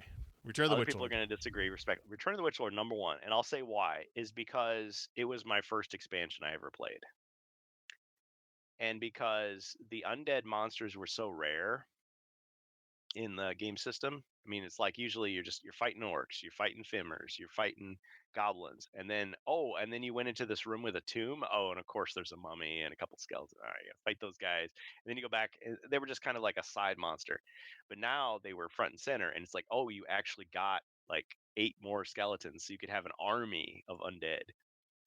What appealed to me was the plot line of, okay, the witch lords come back. Yeah, you thought you killed him, but now he's back with a vengeance. And he's got his friends with him, he's got his lieutenants. There's this whole plot. So the recurring villain, the new threat, a specific type of monsters you didn't get to see very much now being featured, and you had all these tricks and gimmicks. Now, I say that there were definitely some parts of Return of the Witch Lord that were hard, maybe even frustrating. But generally speaking, it was just a level of excitement that they kept up. And you had the new tiles, and you had the new gimmicks, and it was 10 quests, and the adventure just went really fast, and I just really loved it. So that's why I put it as my number one. I agree. Again, I'm nostalgic, so I do probably put it up higher than some of the others. But yeah, Yeah. let's move on to number 2. Yeah, so I played it before Keller's Keep, but I mean, just that cover where it shows the barbarian, and because again, the covers matter so much. Barbarian's chained up in an arena, the strongest hero, and he's caught, and you can see in the background, the elf is being held back, and Yeah, I think the it's dwarf's like, there oh too, isn't he? Or crap, yeah, I think all the or he heroes might in the be background. obscured by a sticker or something, but Maybe yeah, he's maybe definitely. that's it.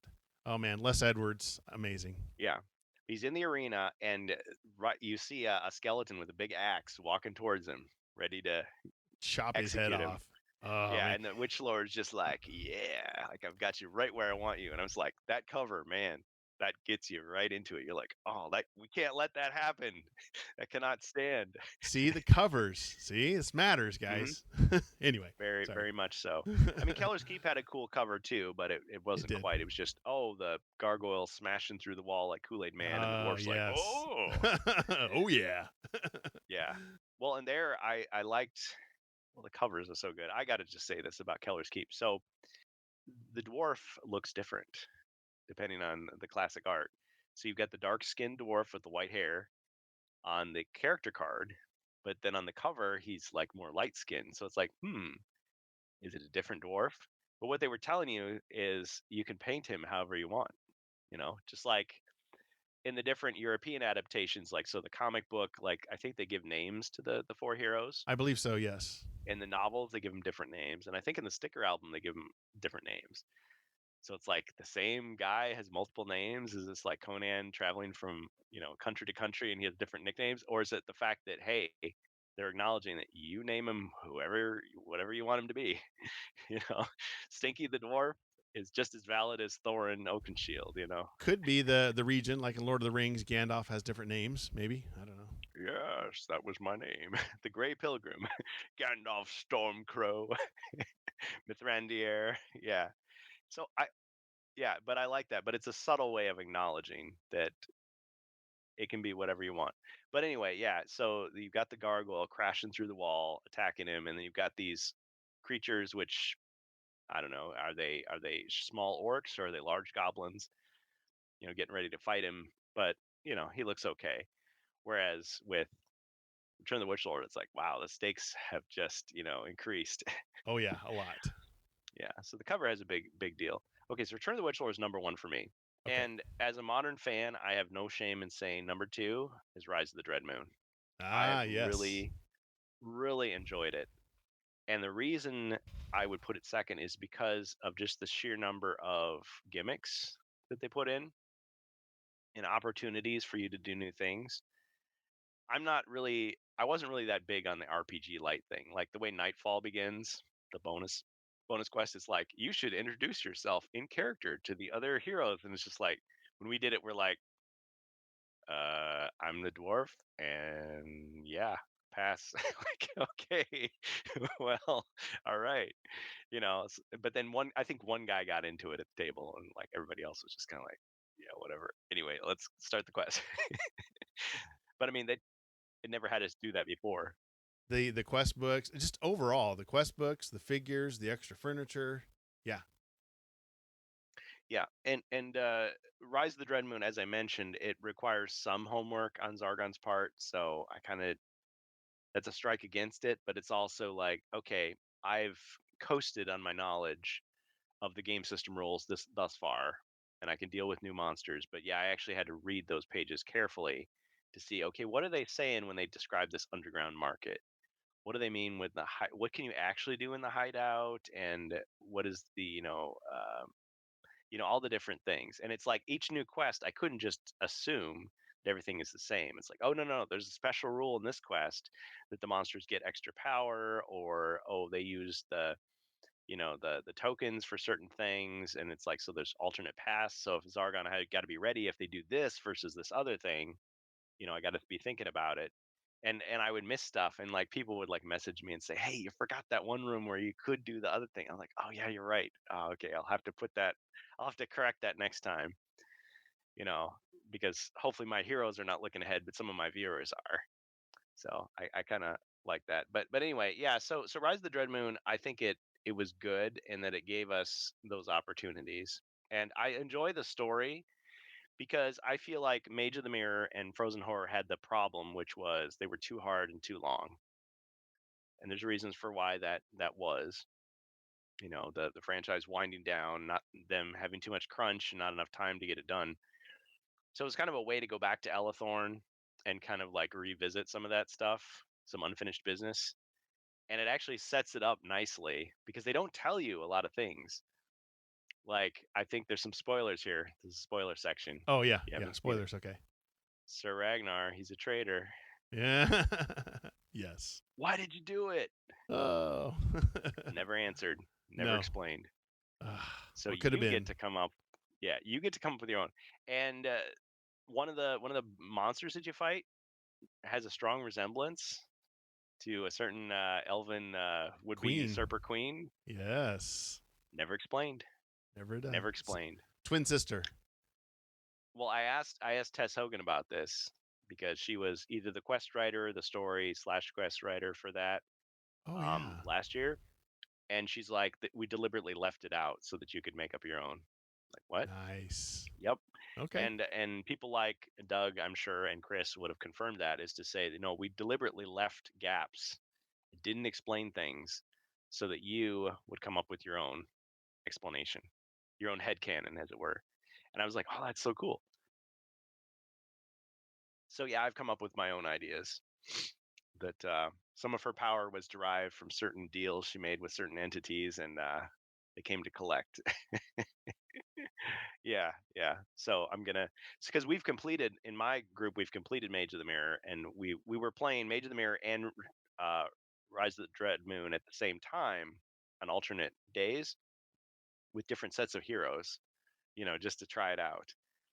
And Doug suggested, well, actually, a lot of these expansions you probably want to just restart, with a fresh set of heroes, because it might be too easy if you've got, a whole laundry list of potions every time, or you're just starting to get bored. Like, I should have picked a different hero, get some fresh blood in there.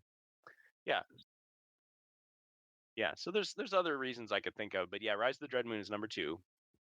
We're almost done with Quest 9, and we played Nightfall. We did all that. And the next one I put against the Ogre Horde. Put against the Ogre Horde next. Based on my experiences with the Phoenix version, um, he did not make his ogres as strong as Avalon Hill has made their ogres. So you Yeah. remember they nerfed the Mage of the Nerfed Mirror him. ogres quite a bit, Yep, they did. from 10 to 5. Malcolm Ash had something to say about that, and I hear where he's coming from. He wasn't happy about Yeah, that. they boosted the ogres significantly, and so they really are the tough, brutes that you expect them to be. Whereas in Phoenix's version, I think they were basically just like 3, 4, 5 for their body points. It's like, it doesn't seem like much. It's not much of an epic battle. Now, other expansions have other ways of dealing with making the boss battles epic. Because what if you get just an amazing roll the first time you attack them and it's over? Like, I won. Yay! You struggled all this way and then you one shot at the bad guy. Like, okay. Good point. Well, in some of these expansions, so Jungles does this, and yeah, Against the Ogre Horde in the remake does this, where you have multi-stage monsters. So it's like you defeated their first form, and then there's a second form. So again, borrowing straight from video games. And it's like, oh, we got to fight him again. But it's like, okay, we one-shotted him, then we two-shotted him, then we three-shotted him. Okay, now it makes it more cinematic, you know. So I like those. I like those enhancements. But even without those enhancements, I enjoy it Against the Ogre Horde because it had some challenge, it had some surprises, but I'm going to get into it. It didn't quite have the nasty, like, sucker punch to the gut or just grueling, gauntlet style play some of the others had. So moving on to the next one. Keller's Keep. Keller's Keep, the sore loser in me that has mostly been conquered, uh, was very triggered by this when I was a teenager playing it. That rolling boulder that gets you like right, near the, and I get why it's there. It's designed to suck up your healing spell so that you're nervous the rest of the quest rather than, oh yeah, I can always just come back with 4 body points. It's fine. Yeah, whatever. It's like, I better be really careful now. But man, I just was like, that is the most unfair, dirty trick. And there's another one where they, now, to be fair, there's like one of these, and I'm forgetting which one it is. Maybe you can remember it for me. There's one where they actually can destroy some of your artifacts, like Orc's Bane or Yeah. Born's Armor. Yes. Is it Keller's or is it Return of the Witch Lord that does that? I think it's Keller's, but I'm not 100% Okay. sure. It's been a while. Yeah, because I think there's a lot of dirty tricks between those two expansions, but most of them are in Keller's Keep. There's one in Return of the Witch Lord that's pretty nasty too, but I can't remember. It was either that one or there's one where I think in Return of the Witch Lord, if you're reduced to zero mind points, you're unconscious.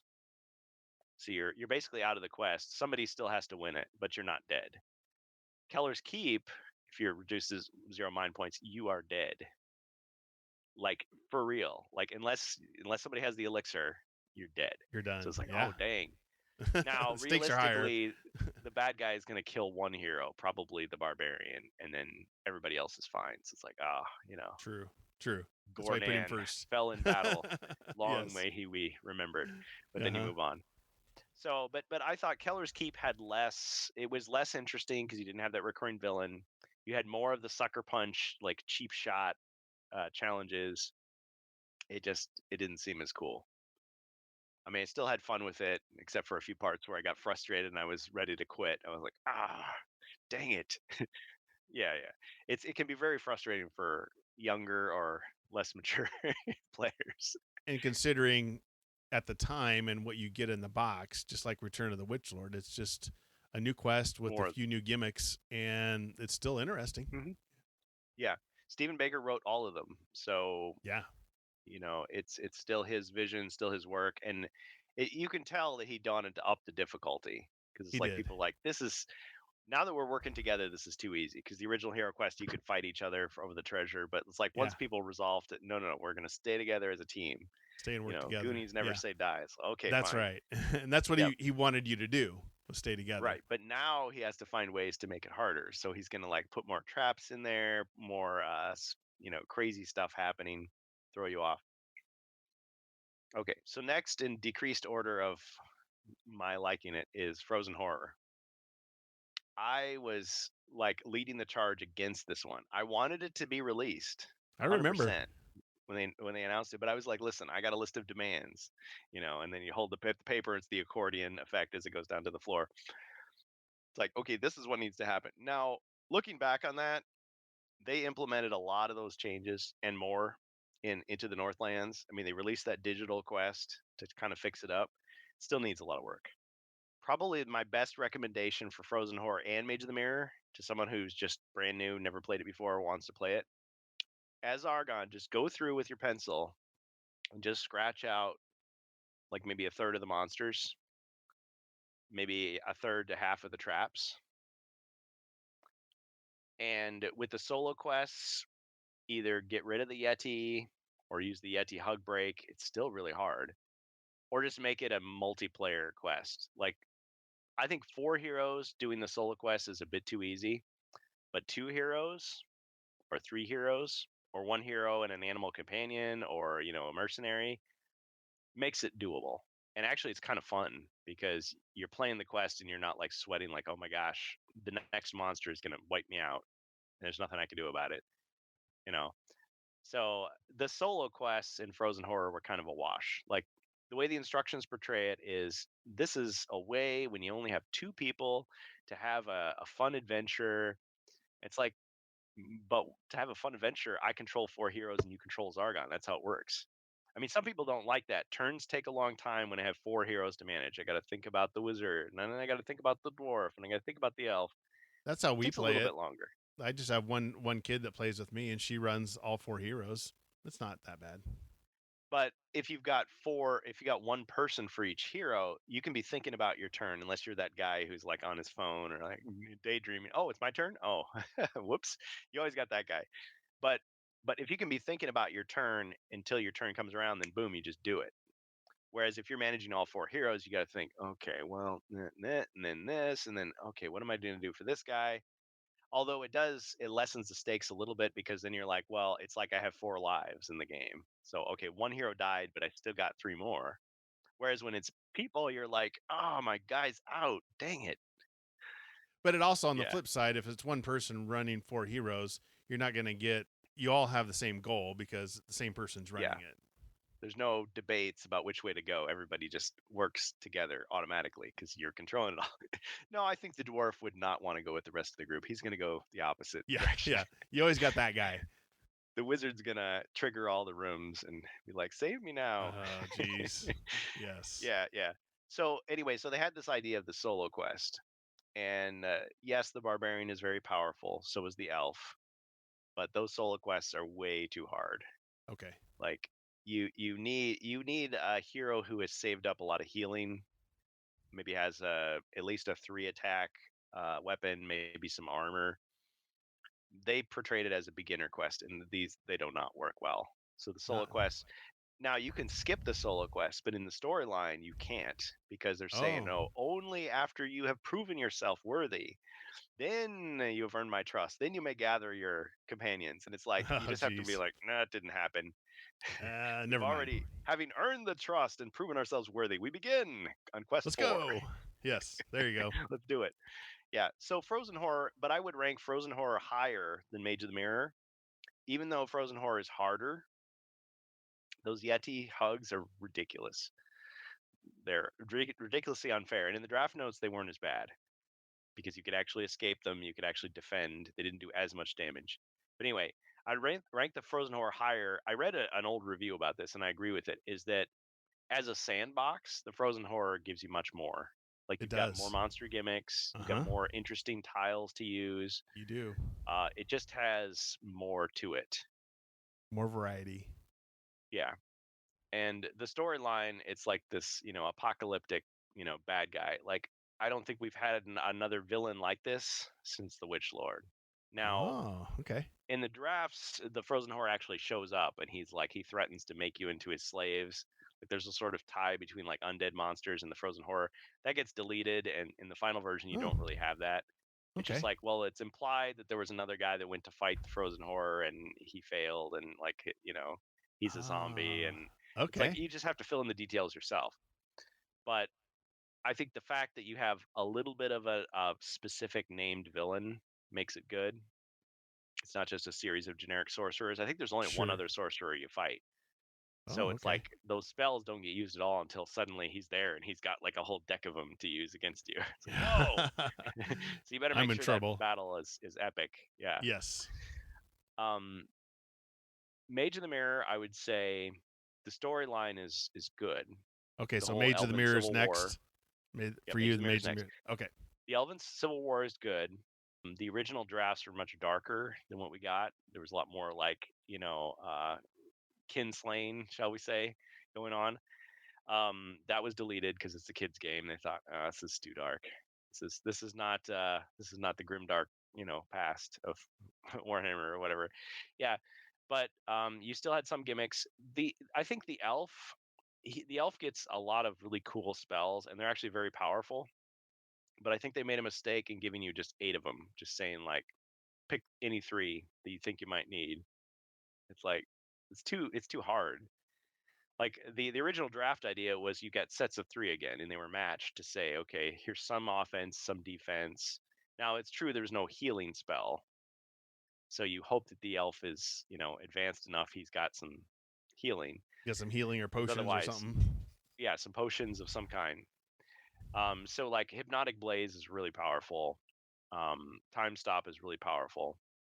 But the problem with the spells is you don't necessarily know what situationally you're going to need in that quest, unless Argon is really generous and like, oh yeah, you should probably use that twist wood on those guys because their weapons will be destroyed by the spell. Oh, okay. Hint, You know, hint. unless you're that guy, yeah, it's just they should have grouped the spells differently and put in some healing so that the elf would have, it would seem like, you'd have a little more guidance on how to use those. And I think the enemies were fine, but like they were done in a different style. So the elves have like smaller heads and smaller hands, so they look like almost like a different kind of creature than the big, chunky uh, woodland elf that you get as a hero. So it's like, eh. And the fact that it's like, okay, you have ranged monsters as an official, because against the ogre horde had ranged monsters, but they weren't. There's no miniature for them. You just had to, use your imagination. So having guys with bows was kind of cool. But yeah, I don't know. Mage or Frozen Horror, some of the monster body point counts, like if you look at those, especially like 7, 8, 9, 10, those quests, they have so many monsters. They're assuming that you hired all the mercenaries you possibly can to go in there to compensate. Now those mercenaries get killed fast, Yeah, use them as and fodder. yeah, there's no incentive to save your mercenaries. So, well, you get to Mage in the Mirror, you could have really used those mercenaries, but there aren't any. There's no mercenaries; they Oh, can't be hired. okay. Now, in the remake version, they did say, listen, if you happen to own some mercenaries from some other expansion, go ahead and feel free to use them. It's like, Yes. yes. Yes, there we go. And I thought the fact that they included extra elf monsters in the box, so there's more archers and swordsmen than there were in the original, you could do a house rule and just say, oh, yeah, you can hire some of these guys. Because there are some quests where you like have to save. I think they're archers. You have to save the archers, and then they Yes. start fighting for your side. Yep, I Now, believe so. now they only get 1 or 2 rooms to help you, but still, Still, it's something. something. No, I like Yeah, they were that. kind of hinting that to say like, well, you could do it this way. So I think having mercenaries would have benefited, and I think they made some move towards that. And I think reducing the body points of the ogres, despite it not being as pure as the original version, definitely makes those fights less of a slog. Yeah. But I mean, if you look at Frozen Horror, there's a quest where they use every single room. Oh. And it's like, I know you've got kids who will sit down at summer vacation and do the sleepover and do the 8 hours of Axis and Allies, but not a lot of people want to sit there for twice or 4 times the amount of playing these quests. That's why I was suggesting slash out some of the monsters, slash out some of the traps, just to have a better time, not have the drag on and on and on and on. Because some of it is just a slog. And I think Frozen Horror had a little more variety to keep it going. Mage of the Mirror less so. I think Rise of the Dread Moon really enhances Mage of the Mirror because it gives you that second half to like learn about the lore, but maybe not necessarily just okay, we got to spend 4 hours killing monsters. Yes, because you No, don't want because to do I mean, that.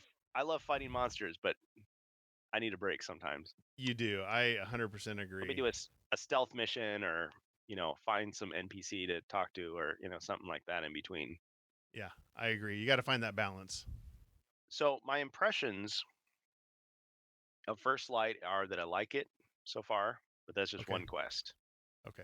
And I may or may not have allegedly seen some other things about it Ooh. that give me the impression that this is going to be on the level of a Keller's Keeper, Return of the Witch Lord. Okay. But I may or may not know that I haven't seen some of those sucker punch, to the gut moments that I did remember you from Keller's Keeper, Return of the Witch Lord. did you have to sign what do they call that? Non-disclosure? NDA? No, I didn't Oh. sign anything, Okay. so I Okay. could just blab it all, but I Okay. We're not going to. have chosen not to. Yeah, Nice. you'll see soon Nice. enough. Okay. Yeah. Yeah, so I have a sense that First Light will probably rank. I don't know if it'll rise to the level of my top two, but I'm sure it'll be up there Okay. So in terms of a like, level of maybe Rise of the Dread Moon level enjoyment. yeah, close, Okay. yeah.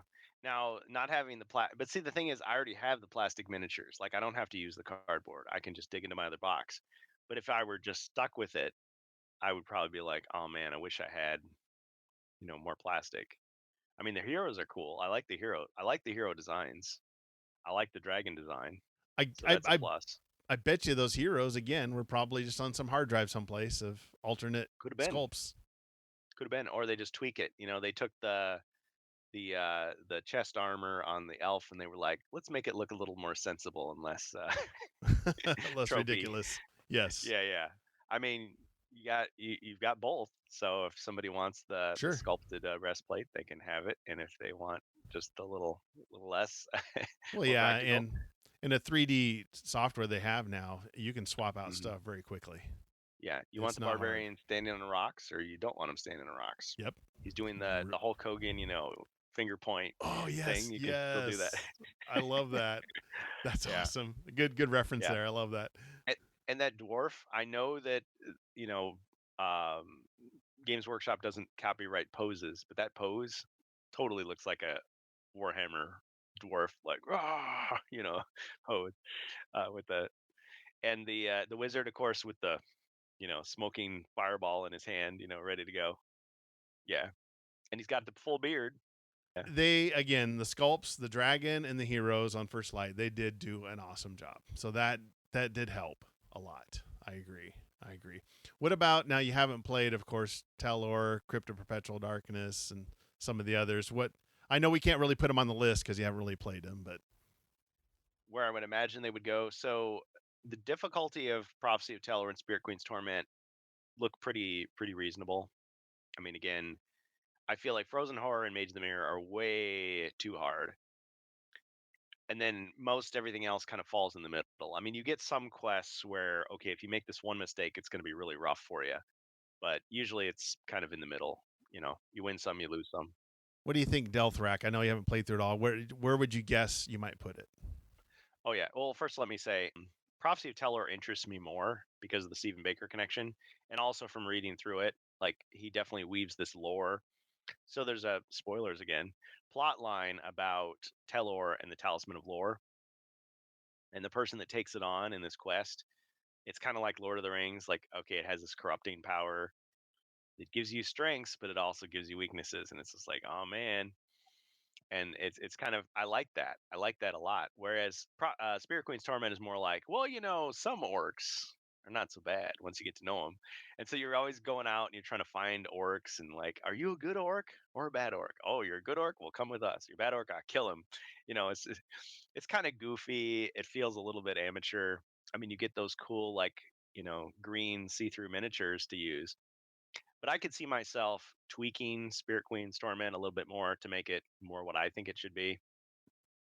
There were some interesting like religious ideas that were put into the first version that were deleted from the retail version. Oh, okay. Because if I you didn't know remember that. the interview I did with Chris Nato about that, he's like, we want to shy away from defining that stuff too much, and Oh, yeah, I I get it. understand why, but it's like, but I did notice in First Light, allegedly maybe there might be references to some things, so it's like Oh, still not very well defined, but it's like, okay, they have some beliefs in this world, I'm sure. they And stepped if a you little want to flesh those closer. out more, you can. Yeah, Okay. you can fill in whatever you want it to be. Yeah, so I'd probably put Prophecy higher. And before I cut you off, what you were asking me about jungles? Delthrak, where would you ballpark that, do you think, based upon your Yeah, limited experience? yeah. Well, with those two quests, Delthrak is definitely a challenge. So some of the rankings, like people talk about the official quest order, doesn't really work because I would rather play them easy to hard, like difficulty increases, you know. And if I know it's going to be super hard, either I'm going to make tweaks to it or I'm going to say I'm going to take heroes who've already had some experience and build up some gear to go into that rather than fresh. Delthrak, I would say, hmm, it kind of depends on how it plays because I've read through it. I don't foresee as many sucker punches as Keller's Keep has, but those spawnlings are pretty nasty. Okay, so that could be the So that's sucker a punch. situational thing. Yeah, that could be the sucker punch. So depending on how bad that is, I mean, at Zargon, I could just, there's fewer spawnlings, or I just choose not to generate as many as I could, just because, it might be too frustrating. I would probably rank jungles, I would imagine, around maybe on the level of Ogre Horde, maybe a bit higher, a bit lower. Okay, so maybe just under Rise of the Dread Moon, but right Yeah, around that level. Okay, I what do you don't. think? I mean, it does have the choose your own adventure aspect, I but like that. that's a hard one to quantify because that's more just like we're making this campaign special because people took route A instead of route B, you know, as opposed to like, well, I'm going to play every individual quest and then compare them and say, well, which was the best one? It's more like, you know, we start playing and then 6 weeks later or, 4 months later, we'd go, yeah, that was really great. And people are like, oh, you didn't do the other thing? Oh, that was so much better. You should do. Oh, okay, well, I guess we're playing Okay, it again. we're gonna try it again. We're gonna What try it here's again, but this time we purposely did the other choice. Amalgamash. This is, you'll see if you agree with this statement or not. He thinks Delthrak was the pinnacle of the expansions. He doesn't Oh think it's going to wow. get any better than this. Like, this is the last of Well, the good expansions. who knows? I mean, it was the second one with an all new premise. People have stated, and I believe them, that some of the things from the Lost quest packs are included in it for sure. Like even though they haven't said it, but I also think that about against the Ogre Horde. I think there's definitely places where they took ideas from those unreleased packs and dropped them in. So as an example, well in Jungles, Saberfang. So the wizard, if you've seen it, you know what I mean. There's a certain animal companion he gets called Fang, which is like a saber-toothed snow tiger. It's like Saber Fang, and it's depicted as a snow tiger, and it doesn't have the same abilities, granted, but it's like an Easter egg. Like they go, "That's a good idea. I can see that working. Let's incorporate that in there." Or like the caverns in First Light, you know. So Nothing wrong different with things like that. that. Yeah, I think Jungles definitely looks like if again conspiratorially, if I was imagining I was leading the HeroQuest team and I thought this might be over soon. We better get our best stuff out right now. I could sort of see them like they throw the kitchen sink because there's a lot of like optional rules in there that were never there before. So it's like if they were holding something back, they just like threw it on there. And if I think about it that way, that sort of makes those statements from Doug and Patrick kind of give a different urgency to say we want to hear your ideas because we've run out of our own. We want to hear them. I don't. But again, I could be totally wrong. This is just an interpretation of what I have. They have not stated this. And this was Amalgamash's opinion too. So I'm just Yeah. this is So all I our guess opinions. yeah, it is. It is. So I hope he's wrong. I hope that there are more things that are good that are coming out, and I hope that they're even better. But I think it would be almost a safe bet to say what he said because with so many franchises or even just like TV shows, like oh, this is so good. You see hit after hit after success after it's like how long can they keep this up? They're gonna screw up at some point. At some point, it's gonna take the downward spiral. So we shouldn't set our expectations so high because it's sooner or later they're gonna flop. It can't last. So I get that, and I don't want to be disappointed. So I set my expectations low, but I also am just like, man, they're doing so well. They want to do so well, and as long as we keep telling them what we want, it could continue. Until Hasbro just cuts the funding completely. Yeah, and they will at some point. This isn't gonna go on forever, but I Yeah, 100 think years from now, we'll still be opening new expansions. the 89th expansion. You're like, ah. I think I agree with Amalgamash in one, maybe not that this is going to be the best, but I think he's on to something that this Delthrak is from kind of the old guard. I think we're at an inflection point, and Delthrak was done under kind of the old management. And I mean, I'm talking like C-level Chris Nato stuff. and Carmine, Chris Nato, project yes, director, yes. design lead, project leader. Exactly. So he's right in Doug's that kind of the regard. design lead. Yeah. I think we're going to see a different shift on what is going to be produced going forward. Good or bad, I don't know. But I do agree with him in that regard that what we're going to see in 25 is going to be different than what was in 24. That could very well be. And I think I do agree with that it is, a possible change in creative direction.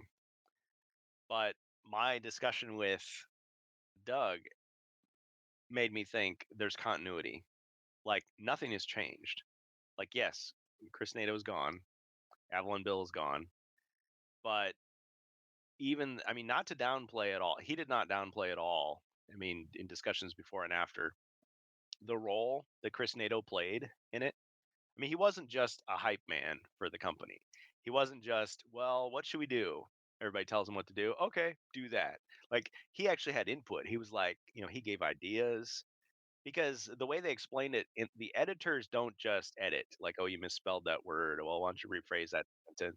Like they would actually have, well, what about this idea? They would and like, oh no, that's not going to work, or no, it would work better. Like they sit down together and they work together. So there was a give and take. So he didn't make the game himself, but he gave input. So if they get rid of him and replace him with somebody else who has different input, that does change things. Or did they replace him? With like most companies Did they? nowadays, you had a team of 8 before, but we expect you to do the same thing with a team of 6. Right. Well, the impression I got both from Chris himself and from Doug's portrayal or Patrick's portrayal of Chris is that he would get things done for them. Like he would go. Again, they're boiling down their internal company workings to a simplified way for us to understand it. But I picture him taking like a portfolio of ideas that they talked about and hammered out, and then selling it to their boss, saying like, "This is why we need to do this. This is why this will make that product sell. Can you approve this?" And then they sign off on it, or say, "No, that's going to be too expensive. You need to come up with something else." So without him to do that, so who, like, I, is that just gone, or do they have somebody else they go through? I don't know. I have a feeling they're just gone. Mm-hmm. With all the layoffs, I have a feeling that, and maybe Yeah. Doug alluded to it. I don't know if you asked him. It was like, is your team smaller, bigger, or the same than it was last year? Yeah, for because I think they've HeroQuest. hired more people on, but those people are doing more sales, marketing. Um, there's people that contribute to stories, but it's like, is there a position that Chris used to have? And see, it'd be so great if this were a live show and he could just come on and say, it's like this. But since he's no longer with the company, he can't just like say, well, it's like, I don't know. I don't know. I can honestly say I don't know. I kind of go back to what I first said. I'm cautiously optimistic, but I do Hmm. understand that what we were promised, November of last year, and what in the direction it's going to go is probably going to be a little different. I don't know if it's going to be good. I don't know if it's going Yeah. to be bad. I'm hoping it's good. Like I've said plenty of times in the Discord, hey, if they give me Wizard of Zargon and HeroQuest goes away after that, I'll be sad, but I won't be disappointed. In some ways, I mean, I'm always looking for where's the departure point. So I was concerned and I was prepared going into Gen Con this year that maybe I won't get the warm reception I got last time. Maybe there won't be as much access and hospitality. But if you had told me nothing about the company, you'd just be like, "Well, where's the one guy that was here last year?" But it's like, "Oh, everything else seems they've got the big glass case, they've got the demos, they've got more game demonstrations going on. They still seem to be selling as much stuff as they were. They've got a few new things. I got interviews, they gave away the free dice. Seems like the same company to me." Like, so but I don't know if this is kind of like, those families where they don't have enough money, but they want to keep up with the Joneses. So it's like, we'll look like we're doing well, but really we're house poor, or, I don't know. Maybe they're just putting on a brave front, Well, I mean, it's but it's a convention. You do have to put on your a best. tie. Yeah, you Yeah. do. You do. I Yeah. mean, there were a few things they said. They gave out those pads of adventure design kits, the updated ones. You could tell they didn't bring enough, and they even said, "Well, we didn't bring enough." Yeah, because they have to lug them Rip around. ripped I them out kind of get that. strategically rather than having just the big pile and then it's gone. Yeah, that something like that. Just put a PDF on the Hasbro site and let people download it. Yeah, why not? Do that. That's better because you have fewer people that will get away with trying to sell it on eBay for some Oh, $50 a sheet geez, or some don't even get me stupid started. like that. Yes. Bad. It's bad. Well, a lot of people ask me for it, and it's like I got one pad, so I'm like, well, I could rip pages off and like tuck it into the envelope with your. Well, Well, just, yeah. just I mean, just scan it and post it. Honestly, it's not I think that's copywritten. already been done. Yeah, It's already yeah, that's out what I would there. do. So spread it far and wide. I'm sure they wouldn't mind Exactly. What? because it's for us. Correct. I was gonna rank the hero expansion little boxes, but yeah, yeah, Oh, they're okay, all okay. great. They're all good. Do you want me to But say something about that, or? yeah, yeah. Go ahead. Yeah. Yeah, yeah. Okay, so I really like the monk. I like the monk a lot. Oh, yes, We started yes. proxying him way early. I got Friar Stone, I think was the figure from Reaper. Spray painted him red, and then varnished him real quick. And I had a hair dryer. I was trying to dry him out really quick. I printed out cards that had the basic mechanics on them, but I just used placeholder artwork. So we were using them way, way ahead of time. We finally got him. Is like, okay, the cards are colorful, they're interesting. He has neat powers. People were saying he was OP. It's like, nah, not really. You just got to surround him, cut him off from his ability to recharge his powers. He doesn't have healing. The only thing was, it's like people were concerned that, well, 10 quests from now, is he going to be as interesting as he was when he first started? Because everybody else is upgraded, and there's a very few things he can use. I'm just like, he's just fun to use in general. So I would rank him at the top of the new Okay. heroes. Heroes. Okay. Rogue, I would rank second. The Rogue is extremely weak. He's very fragile, Yeah. but he has a lot of tricks, and it's like it feels like every turn you can just like stack his abilities. Okay. Yeah, I you're mean, if right. you're interpreting the way that I do, it's Yeah. like, okay, he's pretty versatile and he can surprise Zargon quite a bit. So I kind of like the Rogue. The Bard Shade, Oh boy. that's coming back. Yes. If I just imagine him as an orc pirate or an orc cleric, actually, when I sat down with Doug and he was like running the show, I'm just like, he's a cleric, because to me he feels like that. He's a healer. He helps everybody. So I can imagine that. So I mean, the bard's a comedy thing. I know people like that too, I'm but I surprised you I had the actually, bard so high. yeah, yeah, his abilities, his mechanics, the potential of the character, I put him up there. Next, I would rank the knight. It's like, why is the knight so low? Because the knight is actually really darn good because he gets, the plate mail with no penalty. He's really strong. He's a little boring. He's a little too much like the other heroes. So in that way, he's good because he's all their strengths, but he doesn't have anything really new or interesting to him, in my opinion. I mean, yes, he has the skills that correspond with the shield, but he's just kind of generic, kind of boring, kind of like the My daughter uses the knight in her quests, and yeah, she's like, yeah, he's yeah, kind of boring. yeah. I mean, he's an easy choice just because it's like you don't have to think. It's like, oh, he's the same as he's kind of like the dwarf and kind of like the barbarian, or like I use the barbarian with the combat cards, like the homebrew combat cards. It's kind of like you just gave him some extra abilities. Um, Next, I would say the berserker. Berserker's hard to play effectively because a lot of his abilities rely on him being low on body points and he has no healing, or actually taking damage so that he can do an attack. And it's like, that's pretty risky. Ooh, So you yeah. So got I the was thinking, combat heavy guy, and yeah, he's like always on the edge. So you have to coordinate. He can't just be a guy that does it on his own. He's got to have a healer that's tagging along with him to help him and make sure he doesn't just kill okay. himself. So you're really So gambling with him. yeah, it's really a tough character to play effectively. And again, it sort of feels like you're taking the barbarian and just giving him 3 skill cards, but he has weaknesses as well. He can't use the ranged weapons and no crossbow. The druid I would put next. So for a long time we did not use the druid at all. And of course they promoted the druid heavily in against the ogre horde. I like the new design. Like the sculpts have continued to improve. We started out with the lady with the leg warmers and it's like, it kind of looks silly. And then now we've got these cool, like really detailed, like, gnomes with their little, sticks, and it's like, I like that. Yes, they've improved. I The agree. Yeah, and using the bear form, like, so we've been using a polar war bear to like be the figure to represent when the power. So a little tiny creature turns into this big hulking Big monster. bear. Yes. It's kind of fun. So it's kind of fun, but yeah, I don't know. Just haven't had a lot of experience. Next, I put the explorer. Oh, the poor explorer.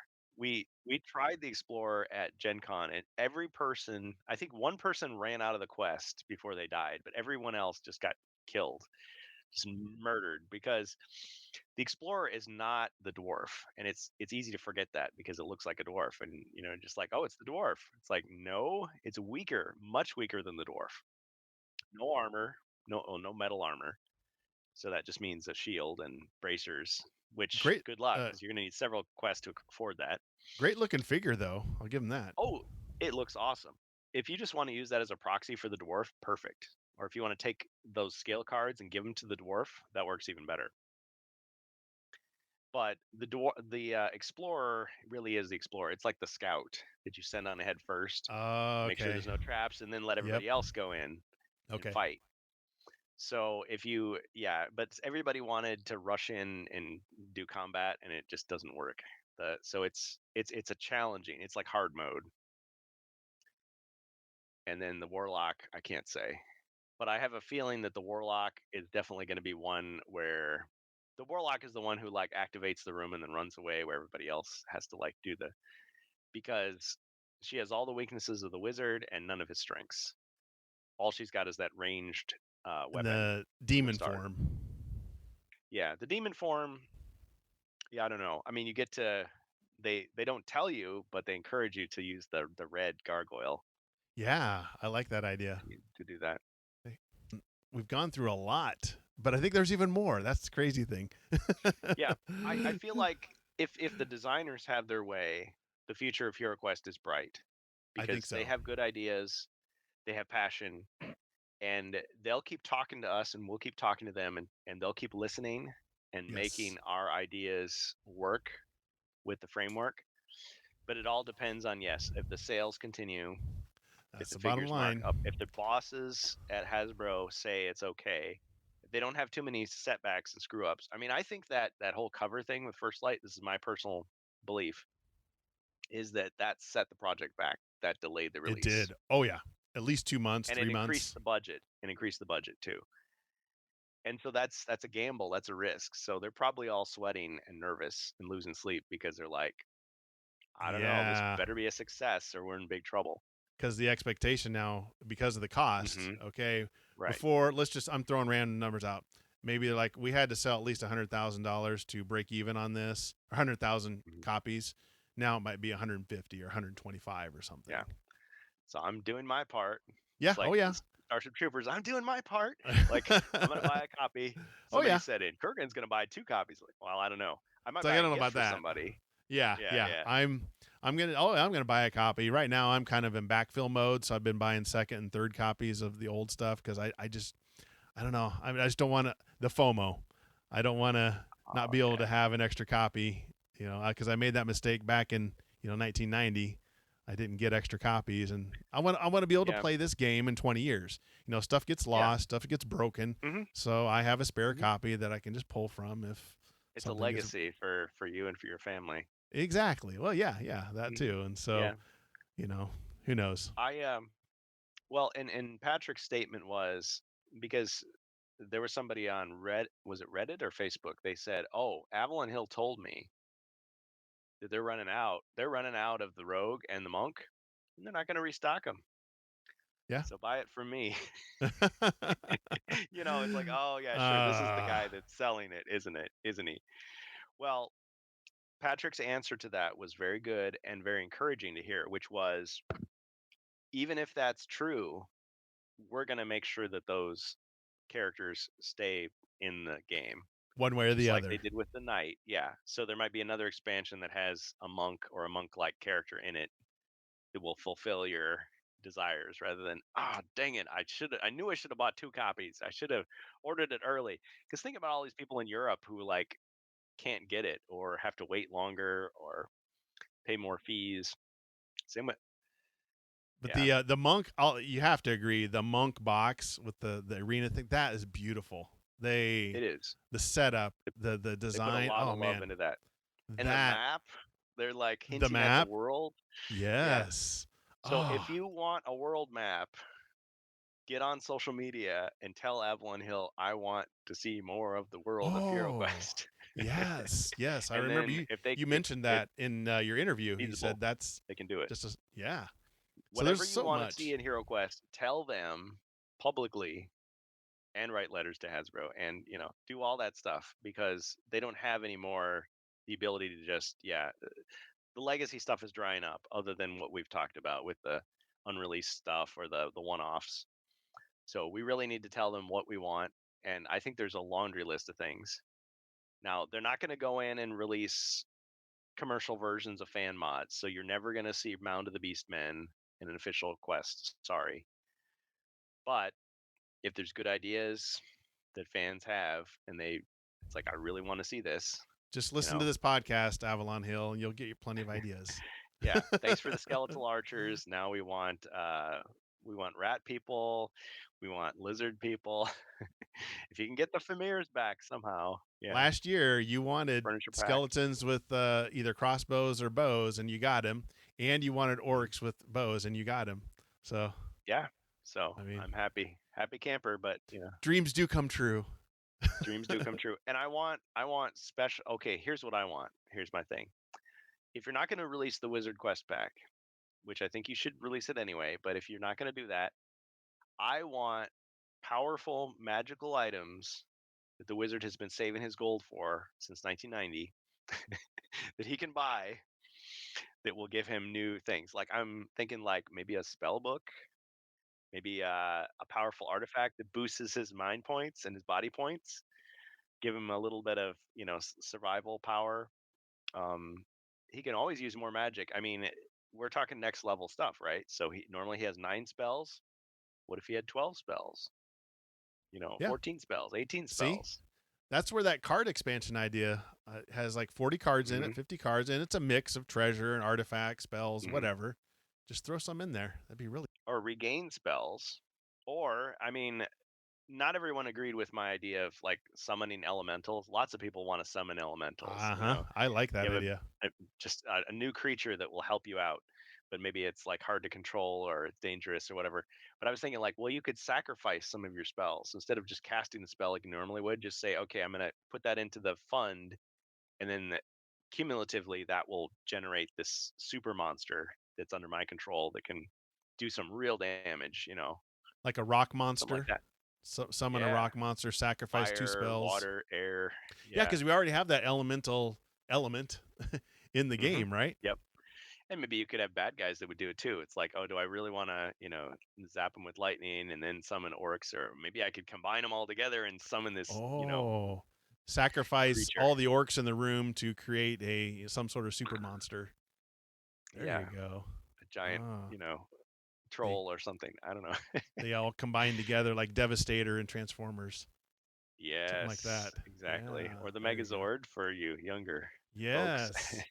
Oh, we don't have time. We'll have to do Voltron, this. We'll have to do this again, but crossover Bart. IPs. Speaking of that, so we'll have to do that next time. Okay, one teaser at the end of Gen Con. They Okay, I swear I didn't dream this. So Doug Hopkins and Craig Von Ness were standing in front of the glass case, and I was looking right at Talisman, and I was like, people were wondering if Talisman was going to be the crossover because we didn't talk about D&D or anything. That was Christabel's idea. Well, maybe that'll wind it into D&D. It was like Talisman, and then Doug just got this like twinkle in his eye and this smile, and he's like, "Hey, Craig," and he's like, "Yes, Doug." Like they'd set this up. It's like, and I'm not getting his words exactly right. Maybe he could correct me, but he said something like, you know, what would you think about the idea of if there was a HeroQuest faction within Heroescape? And Craig was like, Ooh. that would be very interesting. And Oh, I thought, okay, so did they do this for my benefit to say that this is what they're really going to do, or is this for me to start talking about it to get buzz to, again, like, remember they were saying, tell us what you want, tell us what you want, because I asked Craig, it's like, well, would you want to do like a one-off, be a guest writer on, because it's Renegade Game Studios now, it's not Avalon Hill directly, and it's like, would you want to do some more work on Heroescape? He's like, yeah, of course. And I didn't get to do an official interview with him because he wasn't cleared to do that, but I felt better because he said, honestly, I go on like Heroescapers and there's like 1,000 questions for Craig. And I do my best to answer them all, and it's like every day I'm checking it and I'm answering questions. So I'm like, oh, good. Okay. So no one's going to, come after me saying, well, you didn't get an interview. He was right what? there. It's like I know, He's a I really know. cool guy. Yeah, He signed yeah. my Sergeant Drake Alexander figure, and he told me the backstory, how it was like, it was him and another designer, like both of their sons' names they combined to make, it's like Drake and Alexander. So Oh, it's that's like, how I oh, that's came. really cool. That's funny. Yeah. So it's like I learned something new Ah, because I'm new to Heroescape, so I don't know all the ins and outs of it. But yeah, I think that made his day. Yeah. I did catch your talking with Chris. I think it was Chris about here Space Crusade. I know you every year you get your plug in for I Space want Crusade. Space Crusade so bad. Yeah. He did say, which was interesting, Space Wizards of Morcar was going to be easier than Space Crusade to come about. So that kind of Yes, for sure. tells Yeah, us. because Games Workshop, they are neighbors, literal neighbors at every Gen Con to Avalon Hill. And they have a great working relationship. They have friends, both companies. They've worked together. They just worked together on Talisman. So if they want it to happen, it'll happen. But there's a lot of paperwork, a lot of legal stuff that they got to go through, and they got to make sure that is justified by then the sales. I personally think it could happen. I would buy it for sure, even though I own 2 copies of the game now, 2 vintage copies, and I've made my own copy of it using modern components. So Games Workshop, I bought your miniatures. Okay, can't say that I didn't. It's not 3D printed. I bought that stuff. I bought it. Well, I think Yep. if you would have asked me, say 2 years ago, is Space Crusade going to happen? I would have said no way. But now No that they've way. already worked with Talisman, I don't know that it's unlikely now. Yeah. So as they're out celebrating, you know, giving those toasts, it's like, and to Space Crusade. It's crickets, crickets. Crickets and frogs. Space Crusade, come on, come on. Talisman does look amazing. Yeah, So I so yeah, those guys on the Discord, Sikashem, I'll single him out. They worked on me, and I'm like, I finally got, it's like, I think I would like to try this game, and they're like, come this way, my friend. It's like, here's the box. I'm like, wow, I can get it signed, and I've got the promo dice. I can actually use them. So I'm excited to try it. And it's not an 8-hour game anymore.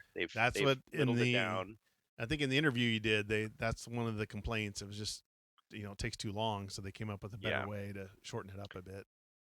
And to be fair to classic fans, if you want it to be longer, you can still play it the old way to enjoy it. But for me, it's like I want to try out the shorter game first, and then maybe that's good enough, or maybe I'll become a super fan like these guys. Maybe, I don't know.